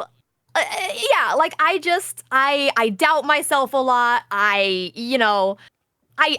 often don't think that, you know, what I do is entertaining, and I have a lot of self-doubt. And That's fair. Being able to have positive voices from people like saying that they like me, people that, you know, come in every stream, people who stop by once in a while, like you know, it's like, oh my gosh, like you've been gone for 2 months and you remembered to come back here? That's crazy. Hell yeah. I don't know. It's been overwhelmingly positive for me, and I appreciate the heck out of everybody in my community. It's been really nice and uplifting. I was very scared because I know you know, the internet can be a scary place sometimes. It is a big risk putting yourself out there in public. That is for one thing. Yes, and like I said, overall things have been very positive, and Exactly, Reaper. it just makes me happy love the to sprink in this have chat, something too. combating the negative voices in my head, you know? And I think that's part of why I want to be such a positive influence on others, is because I know firsthand how hard it is when you're beating yourself down a lot, and you know, I have a hard time giving that to myself, but I want to at least be able to give it to everybody else. And when I get it back, it's so nice. I can totally relate to that. Although, like, I'm one of those weird people who, like, I don't really get I don't know. I guess, like, you know, the whole brainworms thing, right? Oh yeah.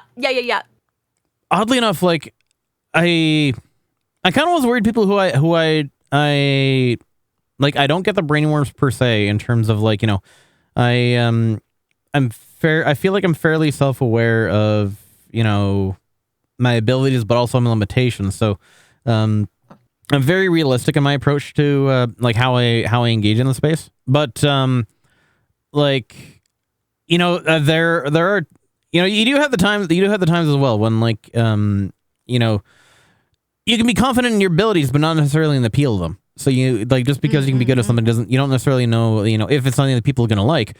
But I mean, for one thing, you never really know until you try. But at the same time as well, it's one of those things where like, oh my gosh, I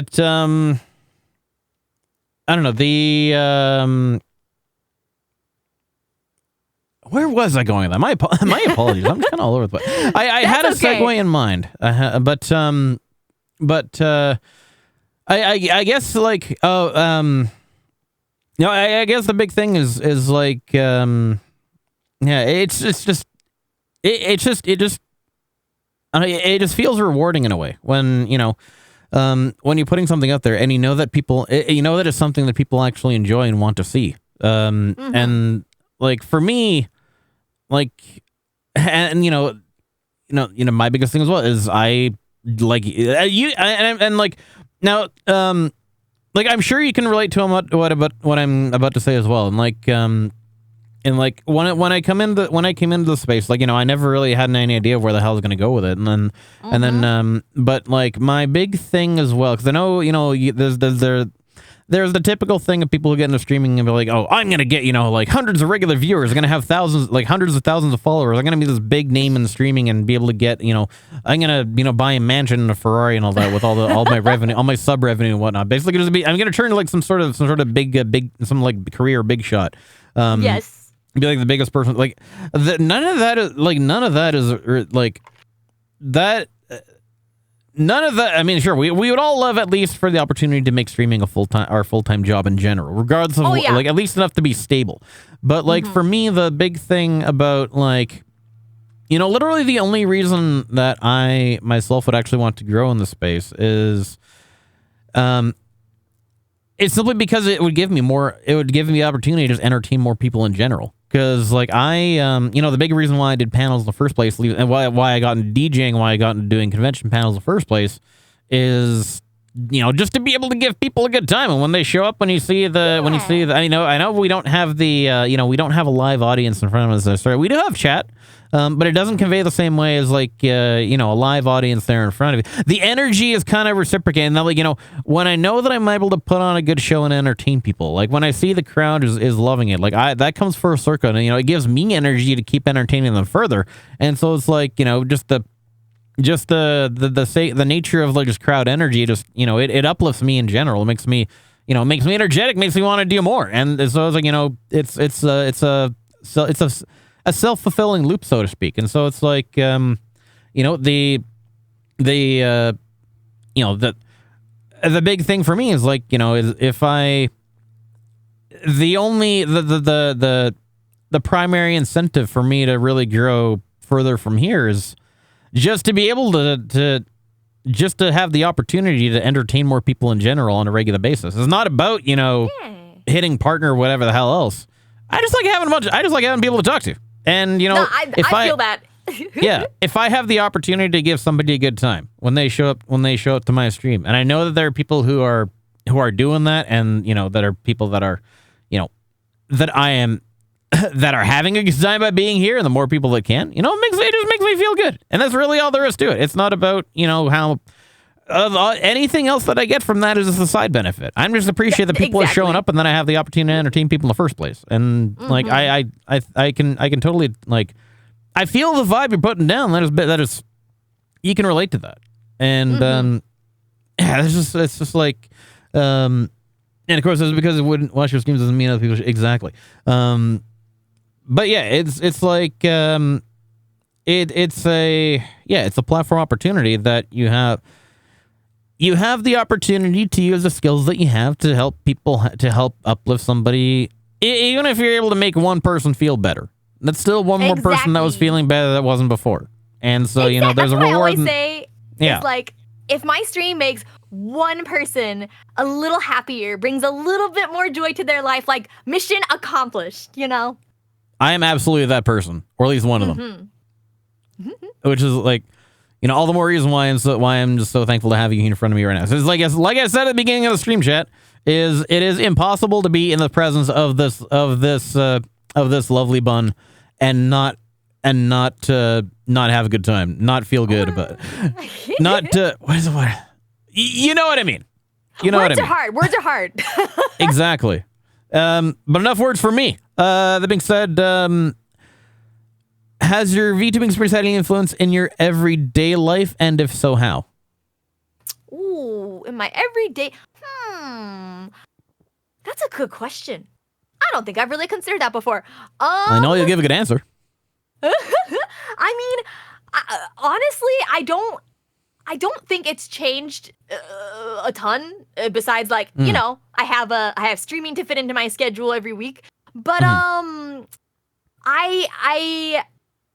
kind of like I said before, like it is hard for me to be confident in myself, but I feel like streaming and feeling loved and supported, like I try my best to take that in and like carry that with me, you know, like Good. I try not to be too down on myself. Like there are people that care about me and look forward to my streams. So like I gotta believe it for myself, Absolutely. you know? Well, hey, if you're ever feeling down about yourself, hit me the fuck up because I will gladly uplift you anytime you like because you deserve it. I and appreciate I know, that. like I said, I am just so happy that you were one of the earliest people in my, that kind of like set the groundwork for, what I would look at in the what I would see about the VTubing space in general. So, Well, I'm Yeah. glad because I got your back, glad homie. you're here. glad it can be too. Glad.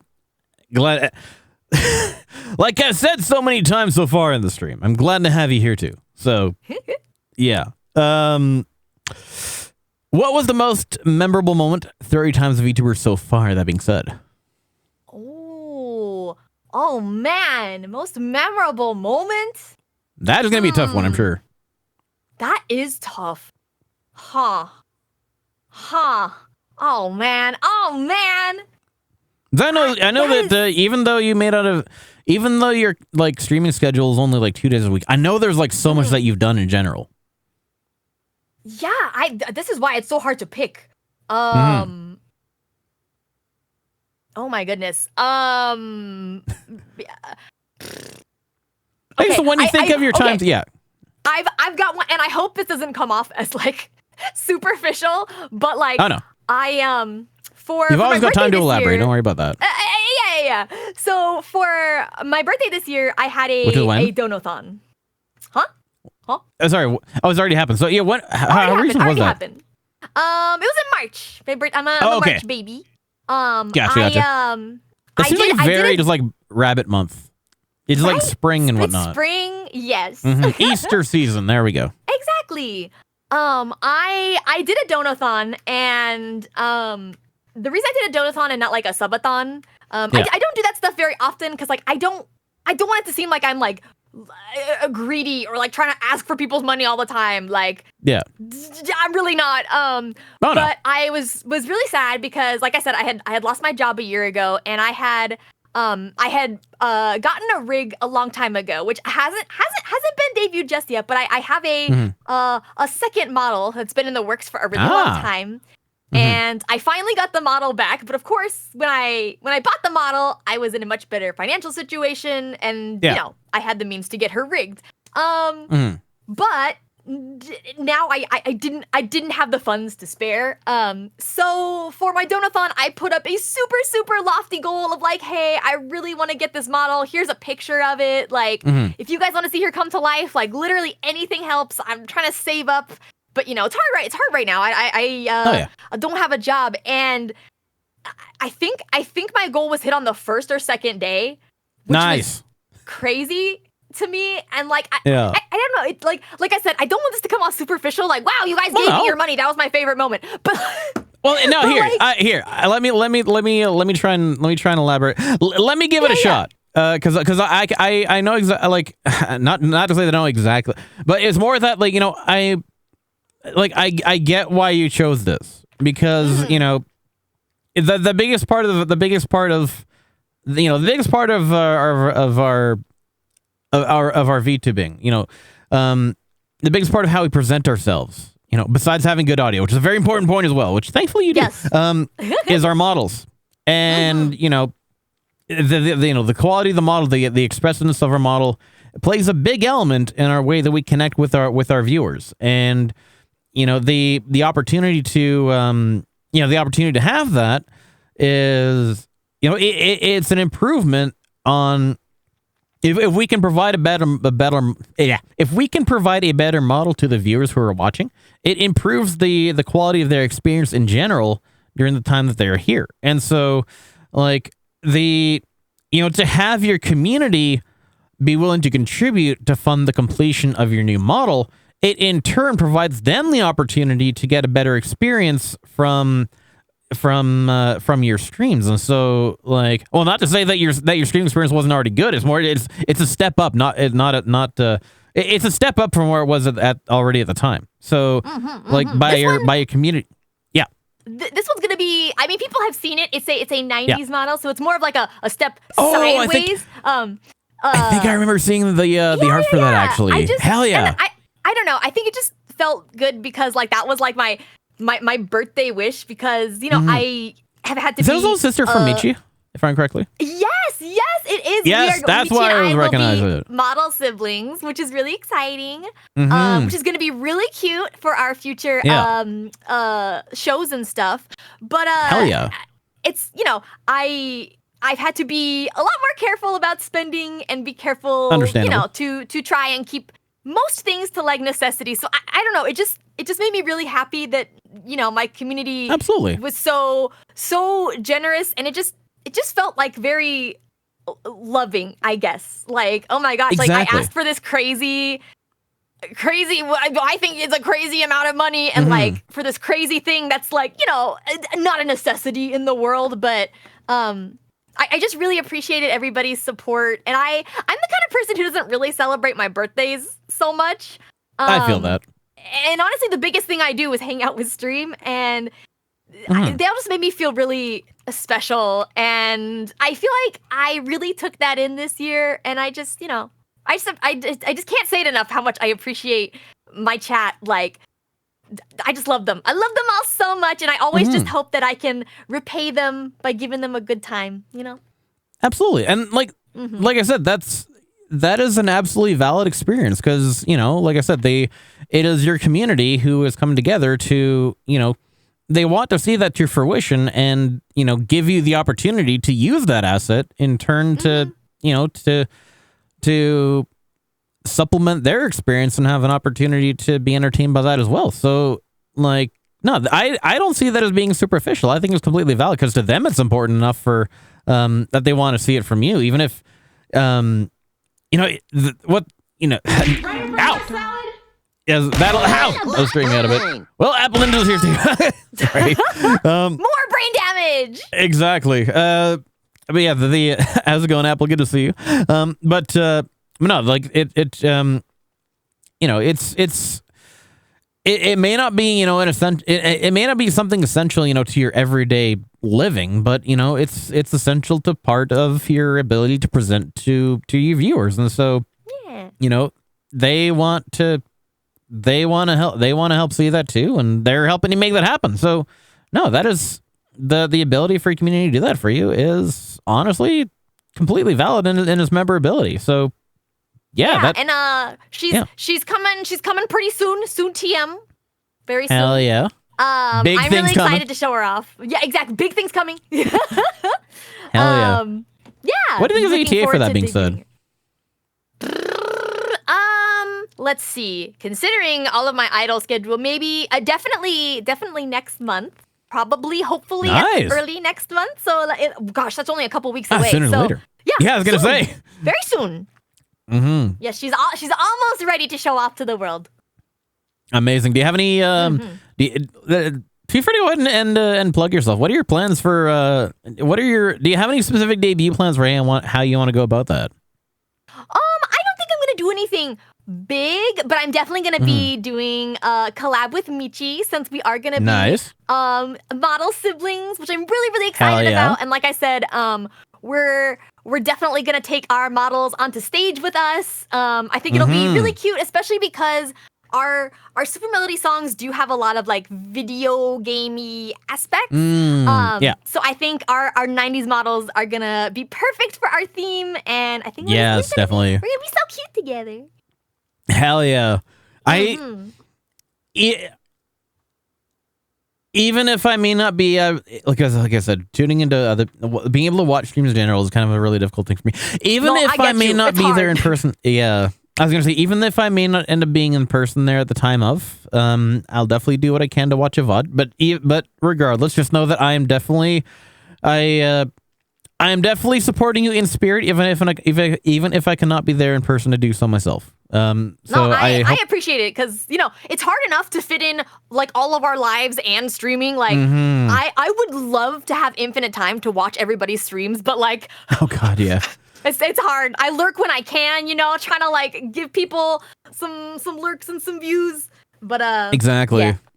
It's hard for us to be everywhere at once, especially when there's only so I many know. hours in the day and so many bits in the internet connection. So many tabs you can run on your computer at the same time. But no, I personally wish you and Mitch. I personally wish both you and Michi like all the best for your next model debut, and I hope it goes. I know it's going to go well because I know exactly because I know the level of quality that both you put forward is absolutely amazing, and just the energy that you both have is again absolutely amazing. You guys are gonna fucking rock it. So just go out there and kick some ass. You got this, girl. It'll be fun and chaotic. Exactly as it should be, because that's literally you, and I love it. So I'll be looking forward to that. What? I was going to say when the exact date, but I don't think he's have an exact date in mind for that yet, right? Not yet. Okay. Just It is coming. Soon. Yeah. Soon, exactly. August. Look forward to it then. Exactly. So then, that being said, what is the greatest challenge that you had to overcome in order to grow as a VTuber? To grow as a VTuber, so I'm gonna be honest. I don't do a whole lot to like what's You don't overpromote yourself. Yeah. I don't do a lot to like try to promote myself, and not because I don't want to. It's just like doing stuff takes time, and I don't often have time to like edit my own videos, which I think is really funny because I actually love editing and stuff. I think you can only love something too much when the point you got to do it is to like doing it all the time, especially when it's like you can be very good at videoing, but I can understand it's also I've tried it once. It's also a very tedious process when you're in there like repeatedly. I get you. But like that's why I pay Trav to do it for me. I think in the early days, sometimes it can be hard to stream to like a very small amount of people, which like it's I appreciate every single person that shows up. Same. Like whether I have 3 people or 30 people, like I appreciate it so much. But I picture that amount of people in person. There you go. Yeah, exactly.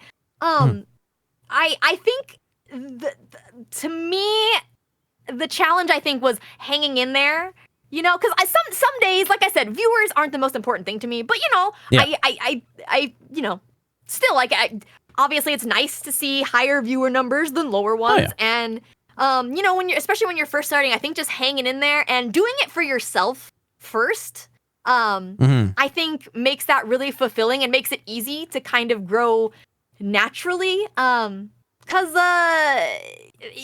like kind of like I said earlier, it's very authentic, and I don't know. I think people just like to see that, and people will like you. People will come. People will show up, and exactly. Yeah, definitely. Like, I remember it's so funny because I don't get stage fright, but on the first day I was about to stream, I called Michi and I was like, Michi, I don't know if I can do it. Like, I'm so scared. Like, my tummy hurts. Like, I don't know if I can do this. But then after that, different atmosphere than being on actual stage, right? It really is because, on stage, you kind of have this like immediate feedback. You can see people, you can see their reactions. You can look at them, you can smile at them, and like, it's a little different on stream. Like, obviously, chat is here, but like, I can't hear them, right? Like, I don't hear their voices. I don't, it's just different. And it's nerve-wracking. And that was honestly like doing that first stream was so scary. Like literally I was like, what if I just cancel, Michi? What if I just don't be a VTuber? What if I just forget it? But I'm so glad I did because the first couple weeks were kind of nerve-wracking hitting that go live button. And now that's like one of the things I look forward to the most. So even if you're nervous, hang in there. You got this. Exactly. Because like I know that feeling. It's like, when you do the very first stream, it's like, even if you have, even if just like 1 or 2 people show up to like the first few, like it's interesting because it's like, you get more nervous. Like the very first time you did like your first stream or two, you get more nervous of the opportunity to stream to like 1 or 2 people than you do to go on stage in front of hundreds. Oh yeah, which is so funny to me. I was like, literally, why am I nervous about this? Like, because on top of that, it's like, like you said, when you see the audience immediately, you walk out, you immediately see how many people are there. Whereas like you go to open a stream and it's like, you'll see a number, maybe you'll see a chat message, but you don't really have a scope of, you have no idea like because you can't see the room of people. You have no idea, just who is there, who is going to be there, who is not going to be, the kind of thing. It's more that there's more of an unknown element to it than there is, well, obviously, first time you're on stage in front of a bunch of people, obviously, that takes getting used to in and of itself. Not everyone can do that. And so, stage fright in and of itself is definitely a thing. But it's the whole thing of you're on a completely different platform. You don't really know yet if you're, going to be the kind of person that people want to see. So you don't really know who's going to come in, who's not going to come in, kind of that kind of thing. And you don't always know what you're going to do either. So sometimes, have an idea. You have the idea of what you want to do in the first place. But it's never going to be the thing that it's never going to be same thing you end up doing down the road. I mean, where I started versus where I am now. When the concept that I had all the way back then, I was wasn't even just the level of confidence that I had back, it was nothing compared to where we are today. Especially when the more you do it, the more, and so for the my big thing as well is the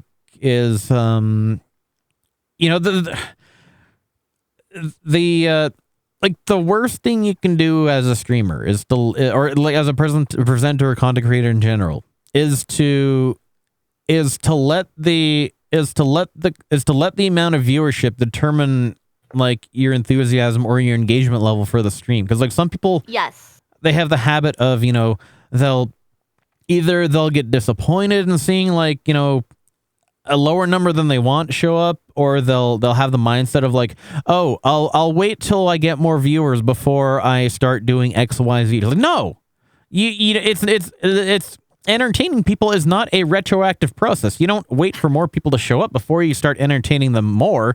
You give them the entertainment that they want to get them in there to keep them there, and exactly. And so it's the best way. I'm surprised that I didn't think that I couldn't that I never had this phrase, but you today just jarred my mind enough to give me the phrase that actually defines this properly. It's that anybody who whenever you stream, anybody who shows up is a blessing. Anybody more who shows up is a bonus. So So this isn't. I'm not saying set your standards low or I don't mean that like that. What I mean is be ready to entertain anybody who shows up, even if it may not be as many people as you'd like. But just still appreciate the fact that there are people there that are taking the time out of their day to come see you, of all the people that are out there. And that's so funny that you say that, because that's something I say in my outro a lot, and I say it so often, but it's because I just truly feel it. These people could be doing anything with their day. You could be anywhere you want, you could be doing anything you want, but you're here, and I appreciate that so much. That mees a lot. Exactly. It really means a lot. 100%. And yeah, so it's you could be going up, showing up, I don't want to throw out names specifically. The bigger mainstream people, whatever. You just you're showing up for little me of everybody else is on Twitch, and all the time you've been spending doing other more important things. You're just kind of sitting here listening to me chat for whatever reason why you want to. Exactly. It's that's something that a lot of people, more people should really kind of consider. Is in their approach, I guess I should say. But that's just my take on that. And we kind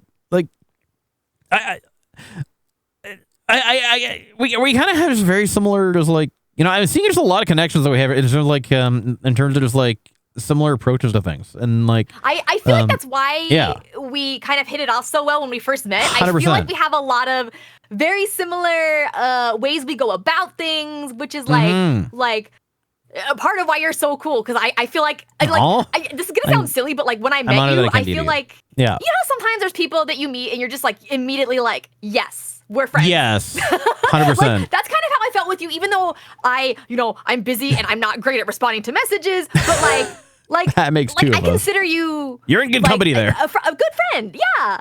Aw, I am absolutely honored. Sprinkies, I consider you one of my greatest friends in the VTubing space as well. Yay! And it's I'm absolutely grateful for. I am grateful for your friendship. I'm grateful for you. I am just grateful for No. the fact that I have come to know you in the first place. So No reverse card. the segment is 100% mutual. I gotta ask though, what is the greatest challenge that you are still working to overcome as a VTuber, and how would overcoming it benefit you? Ooh, I think something for myself that I do want to do, like I said, like I often don't get around to editing my own videos. I really want to because I want to do more content creation, not just stream. I love streaming, but I do want to make more videos and stuff. And I see other people like, that make shorts or edits of their VODs, and I'm like, man, like it's so cool. And I not even necessarily to promote myself per se, but just because I want to and it's fun. You want more you want more offline content that people can access outside of your regular stream times. That is understandable. Yeah, but I feel like I have a hard time motivating myself to do things for myself. Like if my friend was like, hey man, like I really need to edit, I'd be like, I got you. Yeah. But if it's for me, I'm like, I'll do it later. I have other, and I mean, to be fair, it's also hard to balance. I'm doing a dance cover group. I'm doing super melody stuff. I'm doing streaming. I got a lot going on in my life. Yeah. See, here's the thing on that. I think I get exactly why though, because like, when you have somebody else that's coming to you for certain things, they're the ones that set the deadline because they have the expectation of when they need a thing when. But when you're doing it for yourself, it's like, especially when it's offline content, when it's like something like editing offline content for posting later, you really have no fixed deadline for yourself as to when you want that to go out, as to when you want to publish that. So it's like. Because if you're editing a video and your video is late for the proprietary arbitrary deadline that you set yourself, there's really no consequence to that. And because there's no consequence, there's not exactly. It's one of those things where it's like I could do this, but there's this more important thing coming up. So this other thing that is not really super less this thing that is not crucial to everything else, this can wait a bit. But the problem is because that keeps happening, it just keeps kind of getting kicked the can down the road kind of thing. So it's like I get why that is. It's not a detriment of like yourself or your own motivation. It's just that when you don't have a personal stake in something of your own accord being done by a certain time that hasn't like no overall bearing, like it's not negatively impacting you if it doesn't get done. It's something that could have a positive. It has a positive. It has a positive impact if you do it, but it's not holding you back if you don't. So it depends on what you have the time for. I've got ADHD, so that makes two of us. No as you can probably tell. Yes, I sometimes I have no control over what I can really focus on, and unfortunately, I work best when there's a deadline. And like you said, like it's really hard to set like hard deadlines for yourself when it's not something that's needed. So that's kind of my biggest challenge that I really want to try to work on. That was kind of like my New Year's VTuber resolution, but we're like halfway through the year already, and I'm like, yeah, I know. Like, where the fuck does time go? Yeah, I get that, especially like like the bigger projects as well. Especially when it's like there's another reason why I'm thankful that I managed to find someone like Trav is that I know he's got a lot of his own stuff going on right now in terms of like other projects and whatnot. But for one, I'm glad to see him successful because I know that he had waves of he used to be Taco's main editor, then he kind of fell out of that, and had to fill the time. Thankful, and then that's why I've been throwing him stuff every now and then. But I'm glad to see he's been picking up. But it's one of those things where sometimes it's easier just to fork over the money just to pay somebody else. But like when you can, if you have the skills to do it yourself and you have the time, then by all means make it happen. But if you don't, sometimes it's kind of easier just to offload that to somebody. But you make it work for when you can. If it doesn't work, it doesn't work. But there's nothing wrong with that. It's just something you kind of fit in when you can. But in the meantime, you're still everything else that you're doing in the meantime. you know, especially when you keep in streams on top of that, and especially, you know, going out of your way to do things like this is still impressive in and of itself. So, you know, you got to give yourself credit for that. And I think that's something that your viewers can appreciate, all, like, you know, that aside. But no, I do feel it's one of those things where, you know, if we had all the time in the world, then yes, we'd be able to, you know, put out absolutely everything. But, you know, sadly, we only got so many hours a day. Sleeping is such a waste of time. Like, come on. Yes. Those extra 8 hours. I wish I got a full 8 hours each time. But yeah, that extra time where it's just like, you know, the basic human needs of the meat robot that we pilot around each day really is is really inconvenient for the stuff they actually want to do in between that. So inconvenient. I get that. I can feel that well enough myself. So there, are there any challenges that you have not been able to overcome as a VTuber? That being said, ooh, that's a good question. Oh man, that is a really good question. Huh.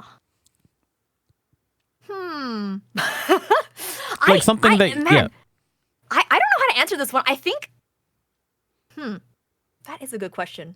Like something that maybe you have, that you've wanted to do, or like another level that you have, like, you know, wanted to reach kind of thing, or something new that you want to like implement into, you know, whatever it is you're doing, but you just haven't been able to get yourself there yet.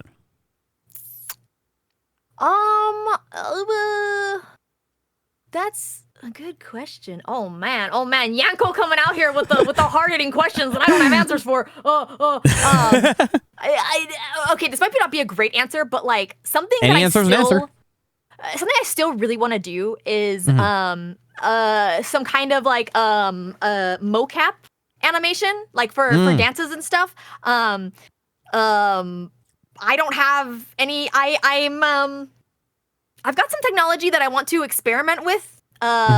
In terms of capturing my own movements and turning them into animation, but I have not found the time to do it, and I really want to, because I think that's something that, you know, as someone who's like a 2.5D idol would really elevate it. Like if I can use my own motions attached to my my 3D model, that would be so cool. Of course, that requires, like I said, I'm gonna try out some cheaper alternatives first, but you know, I think got something like that set up. Actually, you might be able to hit up her, because I know she's gonna.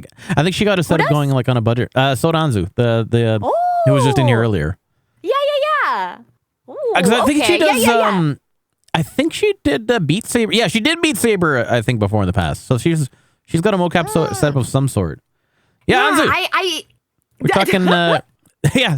Speak of the doggo. Your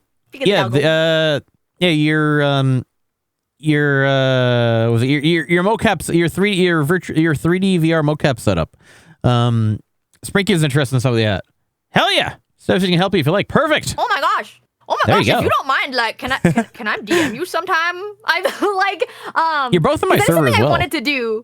You know, I love doing tech stuff. Actually, I really like, you know, discovering new tech and finding new ways. Because like, I think that's part of being a VTuber that's so cool. Is like, there are things we can do that like IRL VTubers can't, and like that's what I really want to harness. You know, I love making stuff. Everybody knows.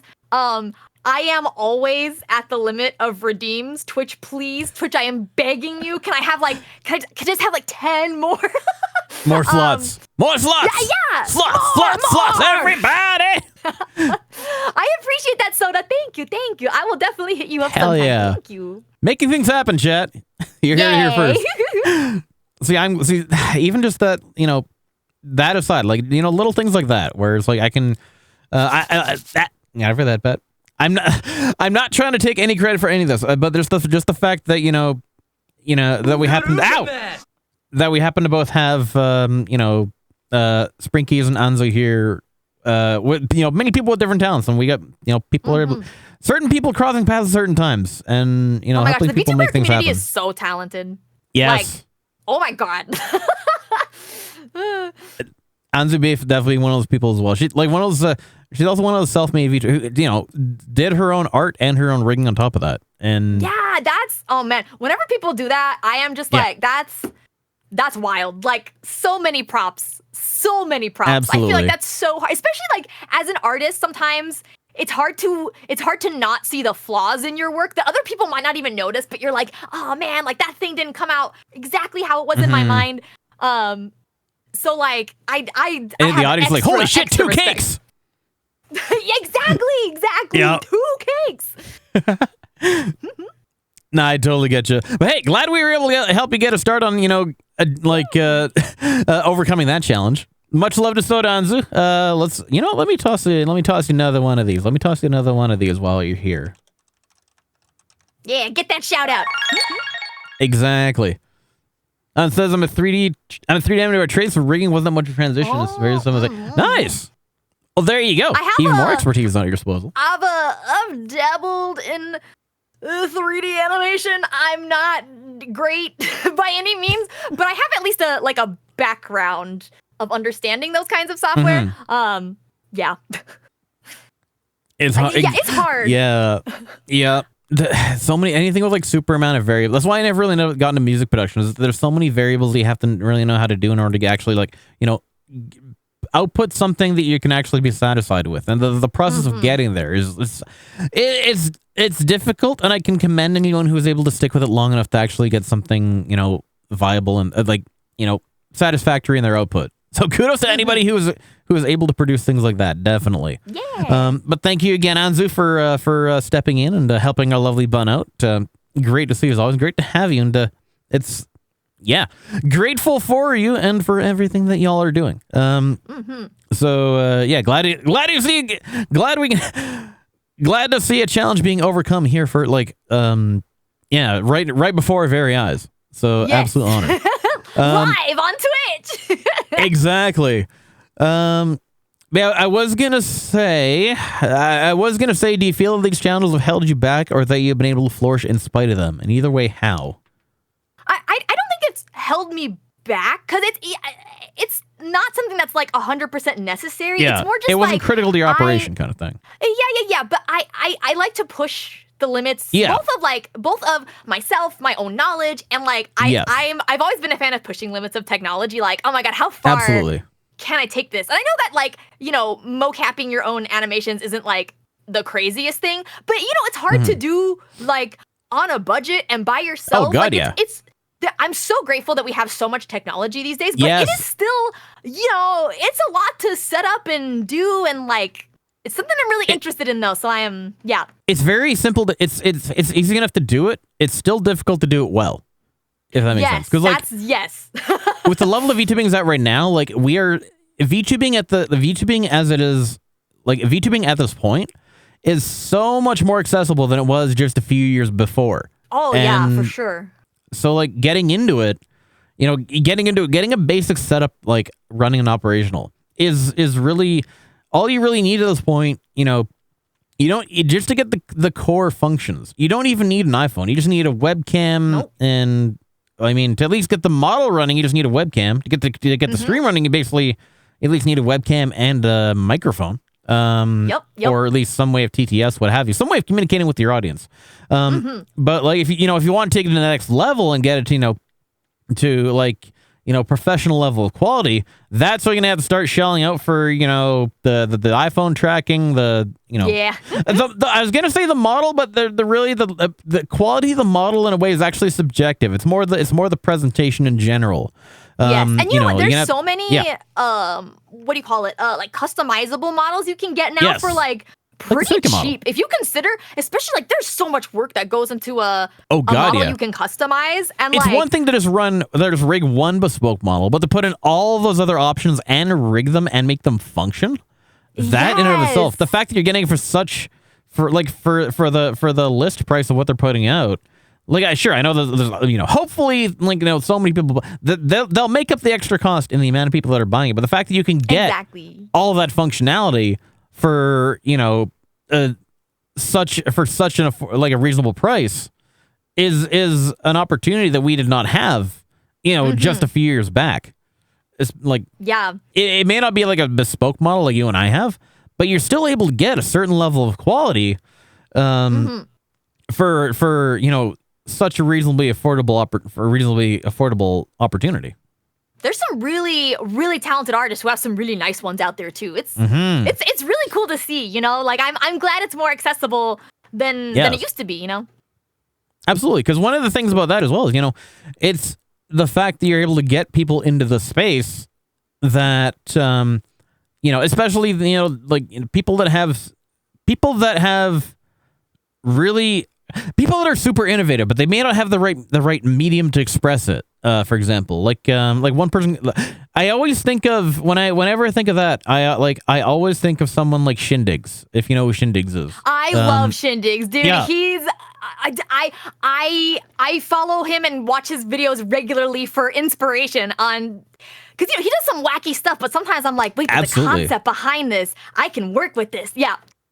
Exactly. Like the ideas he comes up with are things that, like, you know, people, it's one of those things where I look at what he's come up with, it's like, how do you come up with it? It's like, it's so like, it's these things that is like, it's not even that people like aren't able, it's not even things that people don't attempt. It's just things that, you know, people don't expect in general. And it's like, you know, in and of itself, his model is a fairly simple model in and of itself. It's you know, it's primarily PNG. He has expanded on that since, but it's like, you know, it's sometimes the way that you're able to innovate in the space is not just through how much you throw at your core model. It's everything that it's everything else that you do on top of that. The fact that he's able to just get into the space in the first place has given the opportunity to just, like, you know, take whatever else he can in the medium and just run with that. And, like, seeing the things that he's doing beyond just the model itself is, you know, fascinating. Yeah, and I mean, honestly, that's where creativity thrives, right? Is not necessarily in freedom, but in restrictions, you know? Because, like, if you're a PNG tuber and you want to, like, up your game, like, go check out Shindigs. Like, absolutely. He does so much with his PNG tuber that, like, it is entertaining and dynamic. Like, that kind of stuff is so cool to me. I love seeing that kind of innovation. Exactly. Like, yeah, like even with the like, for example, with the Uma Musume trend that's been taken off. He did the chat velocity horse racing, where like he what he does, Chad, is he pits three different streamers against each other as horses, and the speed of which each horse runs in the race is based on how fast the streamer's chat is moving. But he doesn't tell them any of it's happening. So none of them, unless like they get tipped off by like a chatter going like between cross channels, none of them know it's actually happening. So it's interesting to see like the kind of races that happen sometimes. But it's like, that's one of those things where it's like, you know, to be able to take something like that and, like, you know, to make that as the result is just so like nobody would have expected to do that. And it's like, you know, to see that, just like pull it out like that. And just like, it's one of those things where it's, just like you look at it, it's like, you know, the whole thing, like, you know, oh, why didn't I think of that? And it's like, well, of course you couldn't think of that because nobody expected to be able to make that in the first place. Exactly. So you know, I love things like that, and so I absolutely feel you there. Where it's just like, you know, the space is when it just gives you so much opportunity that, you know, it's out there if you know how to make use of it, or if you know how to bring to it. That being said, though, speaking of bringing things into the VTubing space, is there anything throughout your VTubing experience that you wish you could have done differently? Ooh, could have done differently, huh? Allegedly, anyway. Another good hard-hitting question. Dang. Done differently, huh? At least I'm able to bring that to the table. You know, honestly, I don't think there is, really.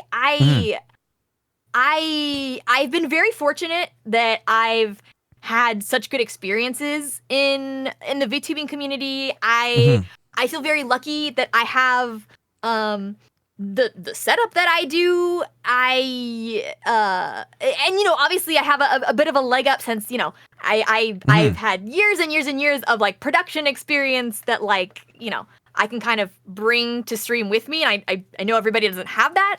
I don't think there's anything I would have done differently, quite honestly. Like I'm just really happy to be here, and I think the journey is part of it. You know, like that's also kind of cheesy, but like it really is. Like it's valid.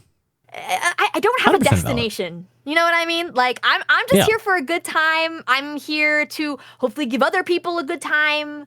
I really don't think I'd change anything.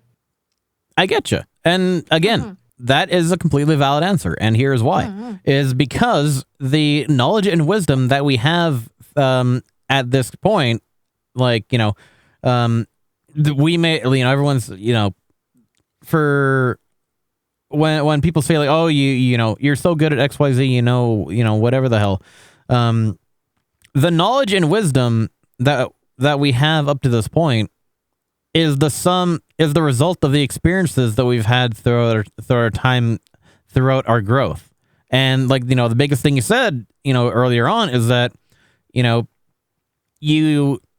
it's the whole thing about, learning from your mistakes, learning from, the things that you done, maybe didn't work, maybe, didn't work, could do better, did better. You don't learn how something, you're not going to learn how to do something better if you haven't at one point done it. I was going to say done it worse, but no. It's like that quote from Adventure Time, Jake's like, the first step to being kind of good at something is sucking at something. Yep. It's true. That is absolutely valid. True.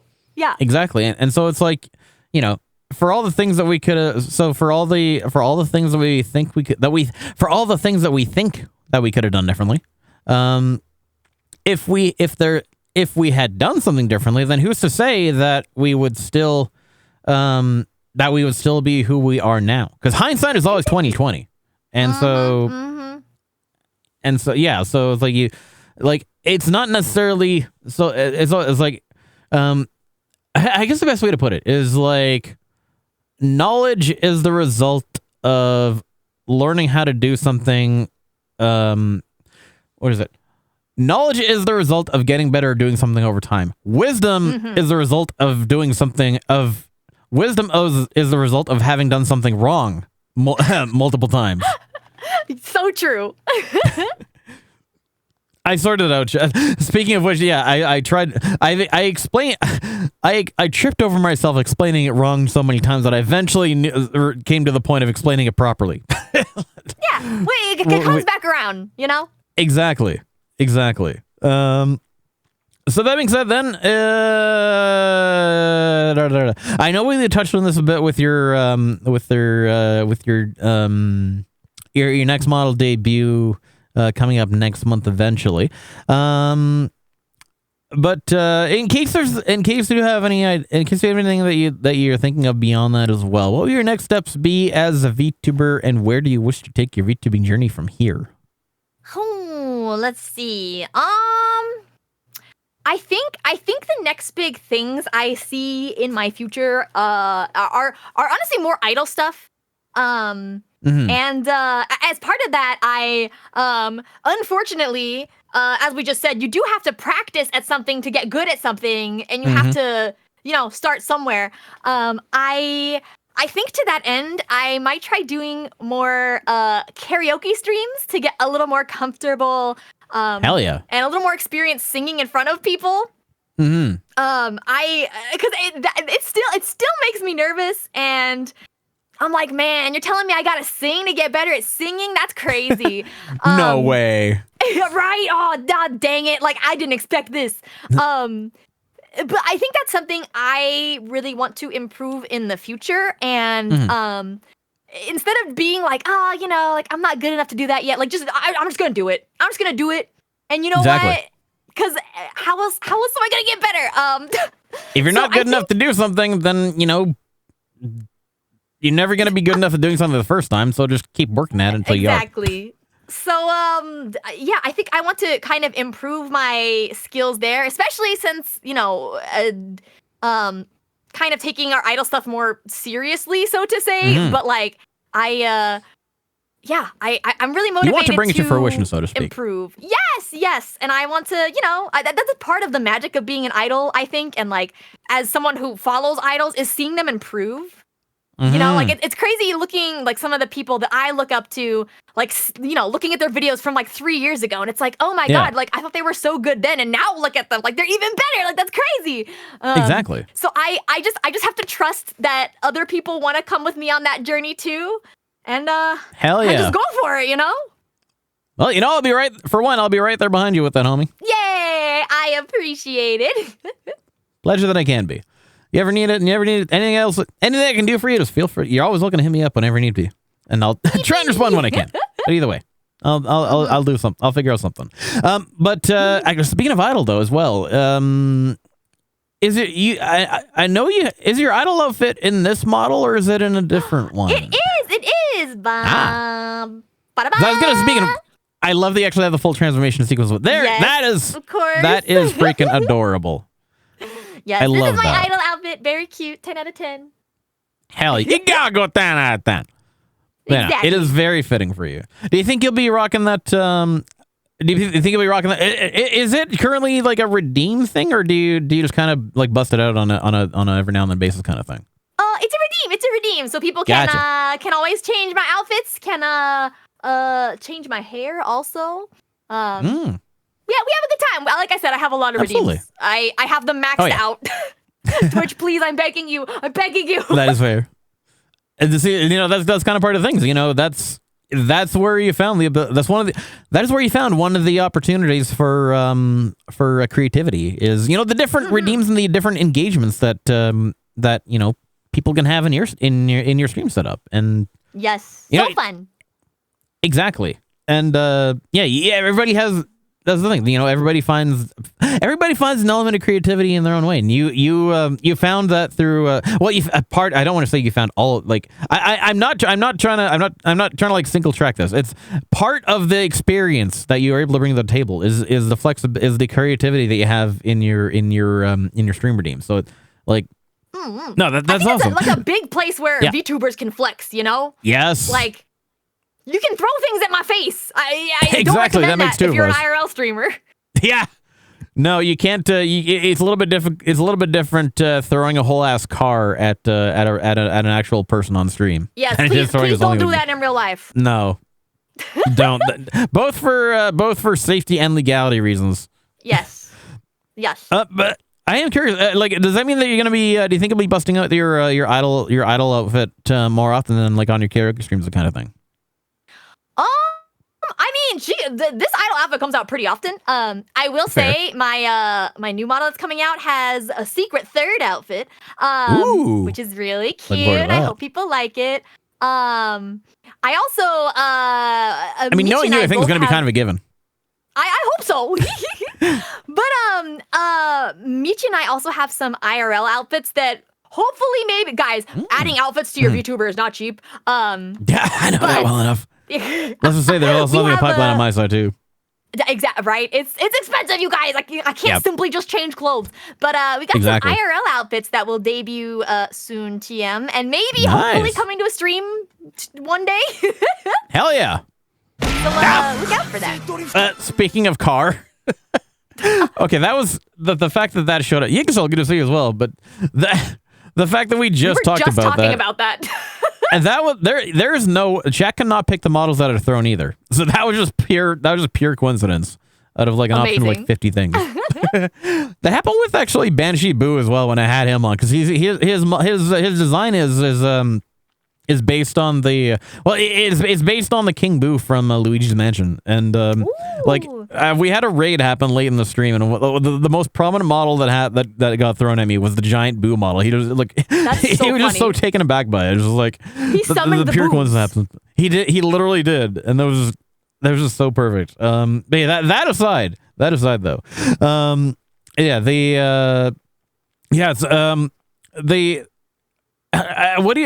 would you think of doing that?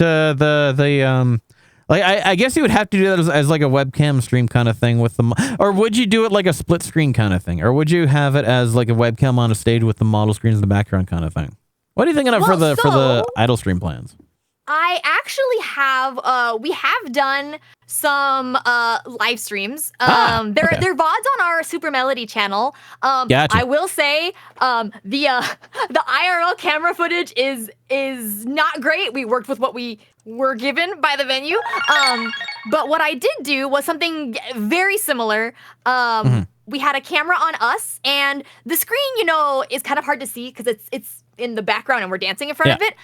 So I created a kind of a picture-in-picture-esque kind of layout where you can see us dancing IRL in one screen, and the other you can see our VTubers doing whatever we're doing.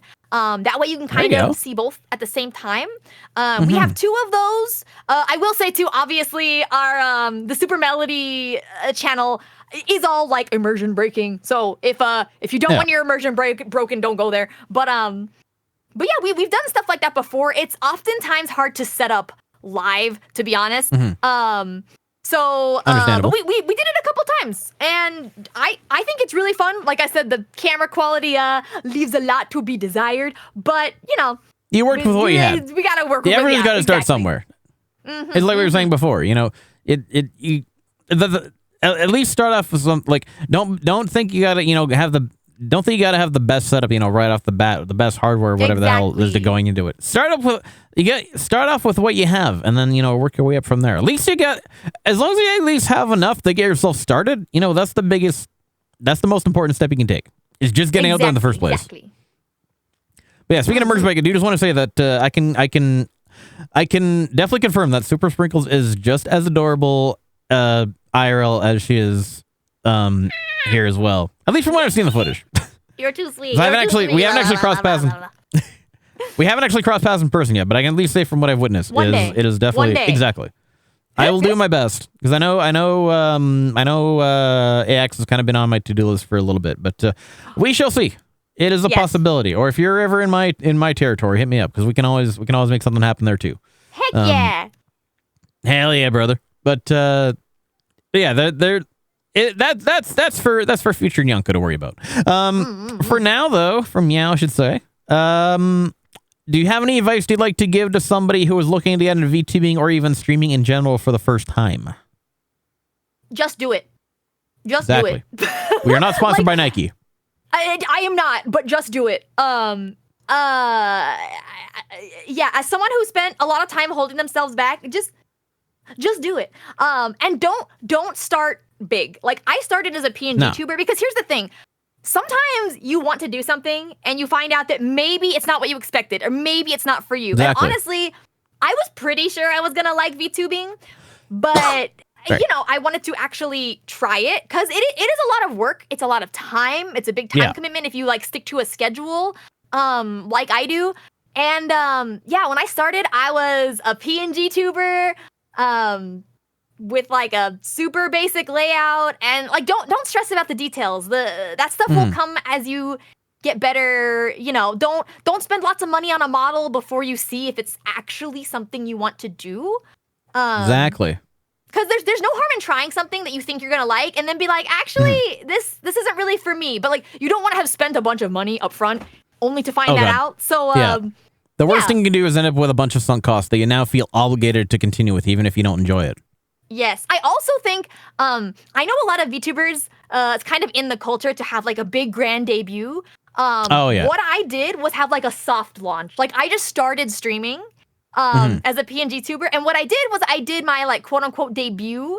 It was a couple months into streaming, and once I had my model, don't do a big debut right off the start, because let me tell you, there will be scuff. Wait until you're a little more experienced, have a little bit of time, getting used to streaming, and I think then a big debut will be much more rewarding, to be honest.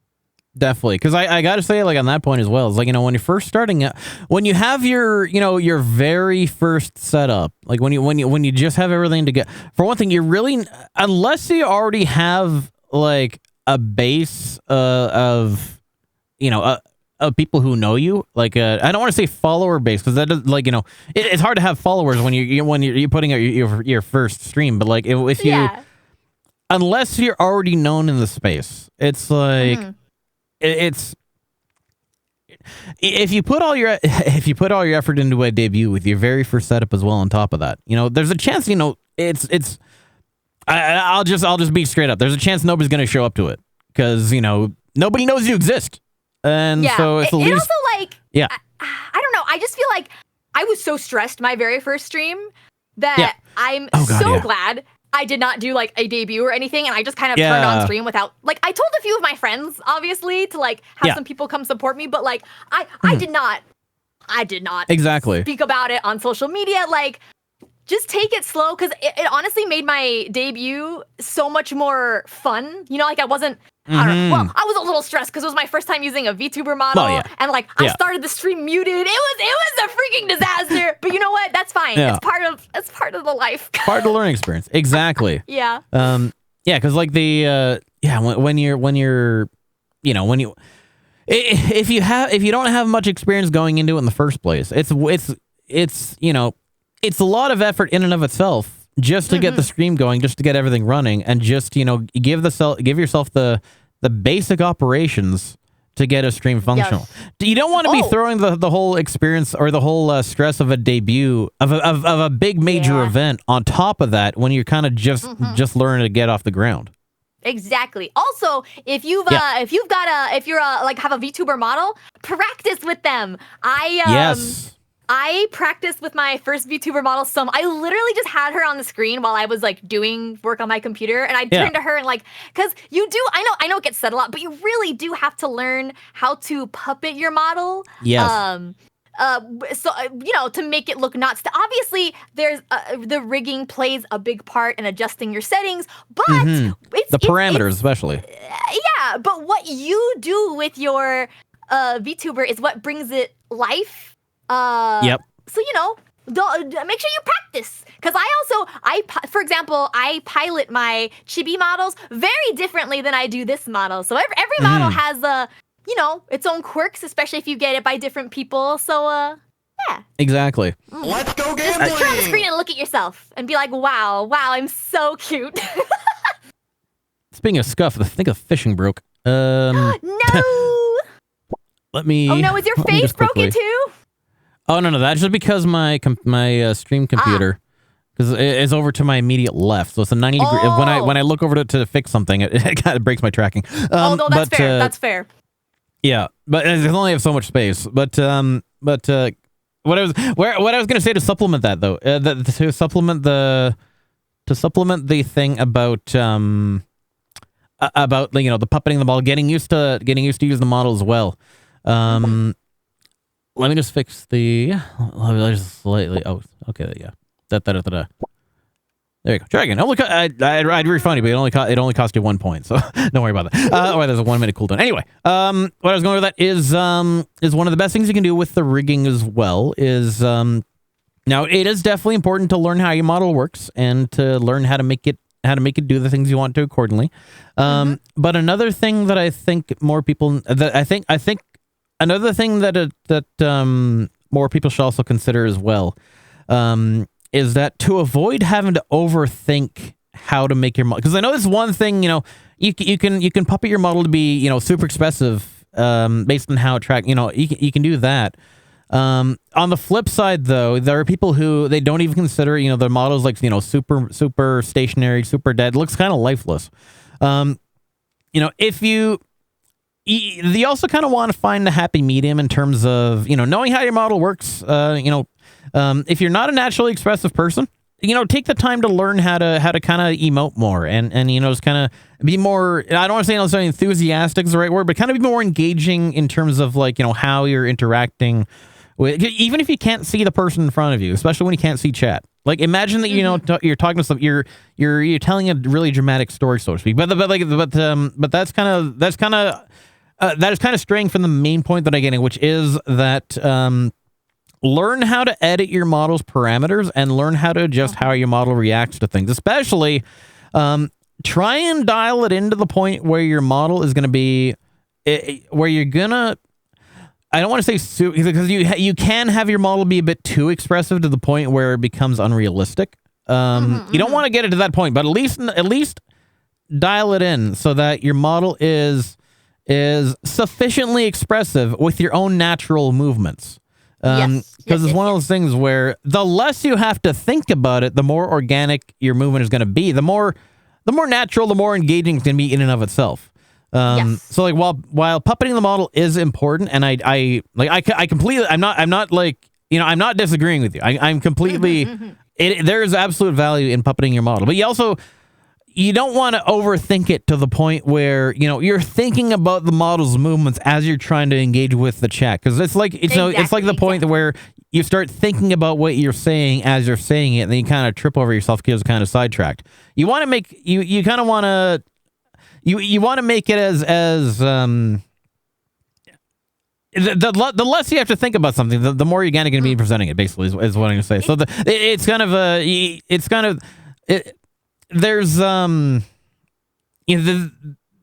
there's a what is it? There's a lot to it that there's a lot of opportunity there. It's not a cut and dry thing. It's more about like molding your model to fit you, if that makes sense. Yes. Yeah. Exactly. Like not only should you learn to adapt to how your model works, but you should also learn to adapt. No, the phrasing here. Don't just adapt yourself to the model. Adapt the model to yourself as well. And if you can find a happy medium in between that, where it's about balance. And because like me myself, I will admit, I like when I move around when I'm engaging with I'm not like, especially when I'm playing certain games, like I'm not thinking about how am I going to make my model move as much as possible during my streams. Like I'm just thinking about playing the game, interacting with the chat, interacting with the players. Of course. But my model is still it's still set up in a way that, and I'm still expressing myself in a way that I feel my model moves enough that I'm getting the value, not just the value, but I'm getting the function out of what it's set up to do. Which is kind of important because like like I said, the more you can do something without having to think about it, the more organic your streaming experience is going to be. But definitely, but don't take any of that for granted, especially so long story short, get that model moving one way or another. Yes. Just make sure that it's a way that you're most comfortable with and that you're not having to go out of your way to do, so to speak, if that makes sense. So that being said then, now I for one, like, the fact that I've known you for so long and the fact that I've, I want to say you're definitely one of the most memorable people. You're one of the most memorable people throughout my time as a VTuber so far. And so I have to say for that is, how do you hope to be remembered throughout your time as a VTuber? Oh man, I honestly, I really just want to be remembered as somebody who is a positive light in the community. I know Mission sometimes, accomplished. Especially, I just want to keep doing Especially that. for me. Like, I'm so glad, because I'm sure we all see it on Twitter sometimes. There's VTuber drama that goes around, but like I'm just here to have a good time, and Same. Like I said, I want everybody else to have a good time. I don't know. I want to be not necessarily a good role model per se. It's not that serious, but like, I just want to bring... You want to leave a positive legacy.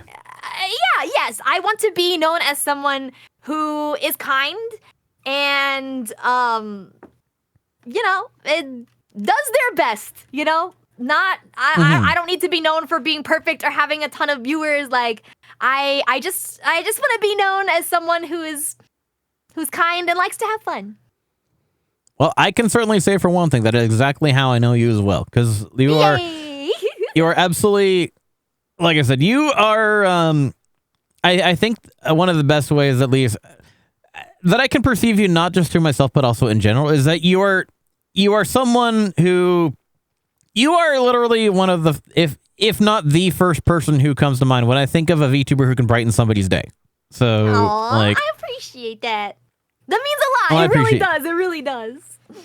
Oh, I'm glad because like I am being 100% honest when I say that. It's like you are like I said, if there was, you know, if there was a VTuber form of literally the embodiment of joy, you were already that person. I can say that with 100% confidence. You are already the person that I would think of if you are the embodiment of joy in VTuber form. Let me just put it that way. I'm so happy. I'm so happy. Yeah, that makes two of us because, like I said, how could I not be when I have you right in front? When I have you here, when I'm in your presence. So, I'm glad. Glad to have you here. And that being said, we're coming to the last couple questions here. What would your dream goal be, or your dream experience be as a VTuber, if anything were possible? Sky's the limit. Ooh, if anything were possible, oh man, you know what I would want? And if anything were possible, I would want like one of those like HoloLive scale concerts. Like that. Hell yeah. That would be That seems right up your alley. That would be so fun. That would be like ultimate goals. Like if I ever wanted to like get really big and get a lot of viewers, it'd be like for that reason. Like, guys, can we just have like a really big concert? Like everybody bring your pen lines and like bonus points if it's like collaborating with other VTubers. Because there's just so much talent in the scene, and I know obviously in the entertainment business things can be competitive. But I'm a strong believer in like a rising tide raises all boats, you know? And I'm a VTuber who supports other VTubers. I'm an idol who supports other idols. And like I love to share the stage with so many different people that are very inspiring to me. So yeah, that'd be like my ultimate dream. I do have to say though, you know, that is also very realistic because that is something that I absolutely see you doing. Which like let's say this. Let's say this. End of 2026. I can see you hitting that for sure. Oh gosh. I appreciate the vote of confidence. I don't see it, but like, hey, if it's in the cards, let's go. Believe in the heart of the cards, Yugi. Exactly. Never say never, because like I said, you know, you've already gotten to this point, and did you ever see like let's say this. Did you, when you first started out VTubing, expect to see yourself at the point that you are now? Both, not just in terms of, you know, like numbers being, you know, the least, the numbers themselves being the least significant element. Everything that you have, whether it's, you know, your model, the idol group, the culmination of all the experience that you have now. Did you expect to really have any of that when you first started?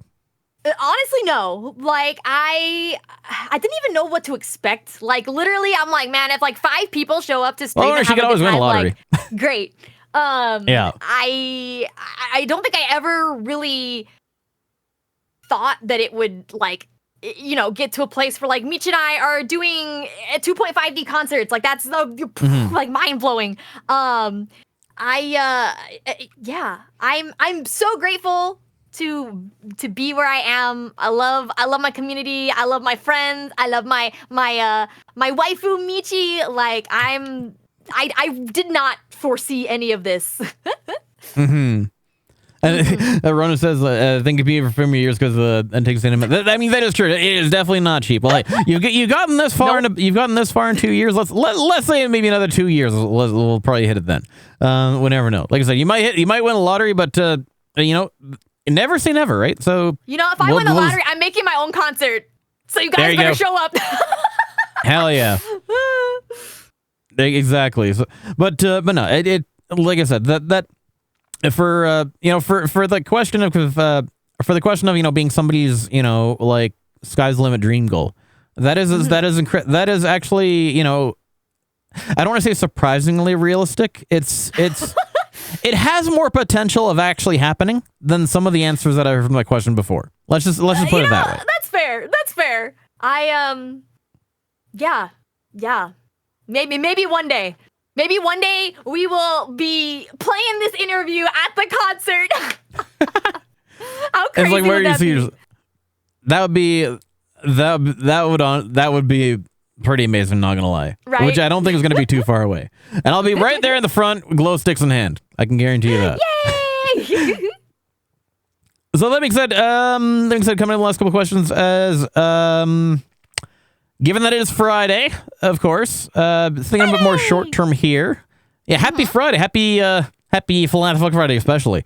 What are your and we're both 2D, so we're technically flat, in a way. But what are your upcoming weekend plans, if any, or is there anything in particular that you're looking forward to? I'm actually like literally after this interview, I'm gonna go over to my sister's place. I know a few of you have seen her on stream. She Nice. pops by every now and again. Oh, nice. And then Sunday is always idle day. Hell yeah. It's the I was telling Nyanko before stream, the only other thing I wake up for this early is dance practice because I'm up at like 7 a.m. Every Sunday. So we're practicing hard, getting ready for our shows. Yeah, that's what I do my whole Sunday. That is dedication.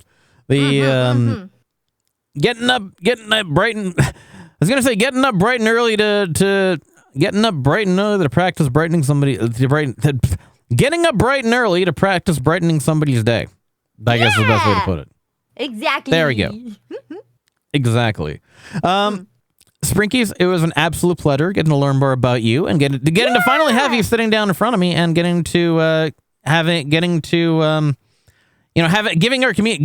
both your community and mine the opportunity to learn more about this such a super special bun. That's been the super special sparkle bun, I should say. That's been a big part of a big influence in my own VTubing career since the my earliest time in the space, and just getting to learn more about your experiences in the space as well, especially. Yeah. So that being said, though, before Thank we you. no, go ahead. Oh no, I'll just say thank you so much for having me. Like I'm so glad I got to have some one-on-one Nyanko time. Likewise, it's been a long to time learn more coming. about you too. No, I'm glad that I can. I'm glad that I can be worth taking the time to learn about myself as well. But the most important thing is that I had the. I know that we don't get to cross paths like too often, but this was absolutely worth the wait, and I enjoyed every minute of having you here in the studio with me and with us, Ditto. especially. That being said, though, do you have anything else you'd like to say to our viewers before we go? Have a really good Friday, you guys. Like, have a fun weekend. My usual sign off is have a good day, have a good night, have a good time zone. So wherever you are, just have a good time.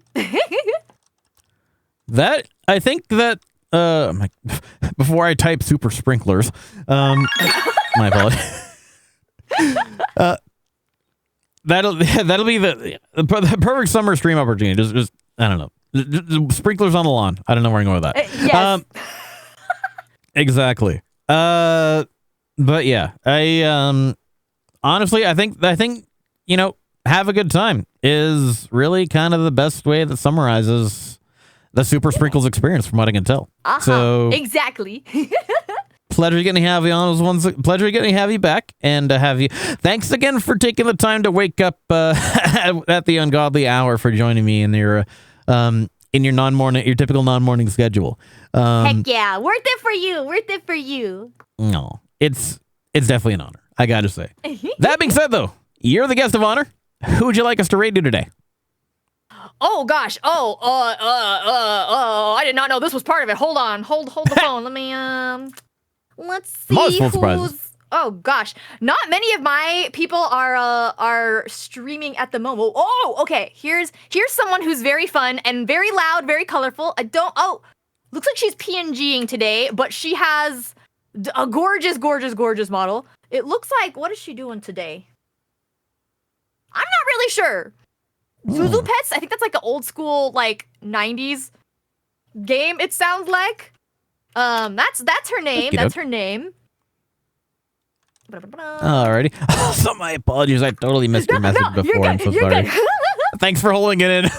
No, her name is Star Prism. She's also a Decora a Decora cutie. She is rainbow. Like I said, it looks like she's not using her main model today. But once you see her stream, you'll see why I like her. Sounds good to me. We shall get that going. But yeah, Sprinkies, I want to take the time once again to thank you so much for joining us here on the Friday Morning Cheerful One. Absolute pleasure getting to learn more about you, getting to talk to you, and just getting to hang out with you again. You're a fucking awesome person. I love the hell out of you. So thank you so much once again. For those of you, thanks again for those of you joining us from both Super Sprinkles community and from mine as well. Good to see all of you as always. Hope you have a great rest of your Friday, rest of your weekend as well. That being said, where you can find me tomorrow is where you find the next to me is tomorrow morning, 1 a.m. Pacific time. We're going to be doing Deep Rock Galactic, some rock and stone with the Dwarven crew, and then on Sunday, same time, is going to be more back into the jungle with more Graves on Warfare with Sunday Squad. But hope you all, hope you all great rest of your weekend, rest of your Friday, rest of your Saturday, as well, rest of your weekend. I keep repeating myself. Good to see you all as always, and you know what to do. We shall get this in your clipboards as always. Why did I not see that on my side? Because I can't copy paste if it doesn't show up. Oh, there we go. I see it, if that helps. Yeah, it's all good. I just had that. I said do an F5 here, so we're all good. And we're gonna rate over to there we go. Rate us comments. One more shout out to the lovely Super Sprinkle VT before that happens. Yippee! All right. Good to see you as always, and remember, the world's your oyster, so make sure not to leave without a pearl necklace. See you all next time, chat, and meow for meow. Bye-bye! Kicking off your workday with a fresh-baked feline frenzy. You're watching and listening to Nyongo Bongo Dongo. Now let's get this bread. Hey, booty, booty, bam,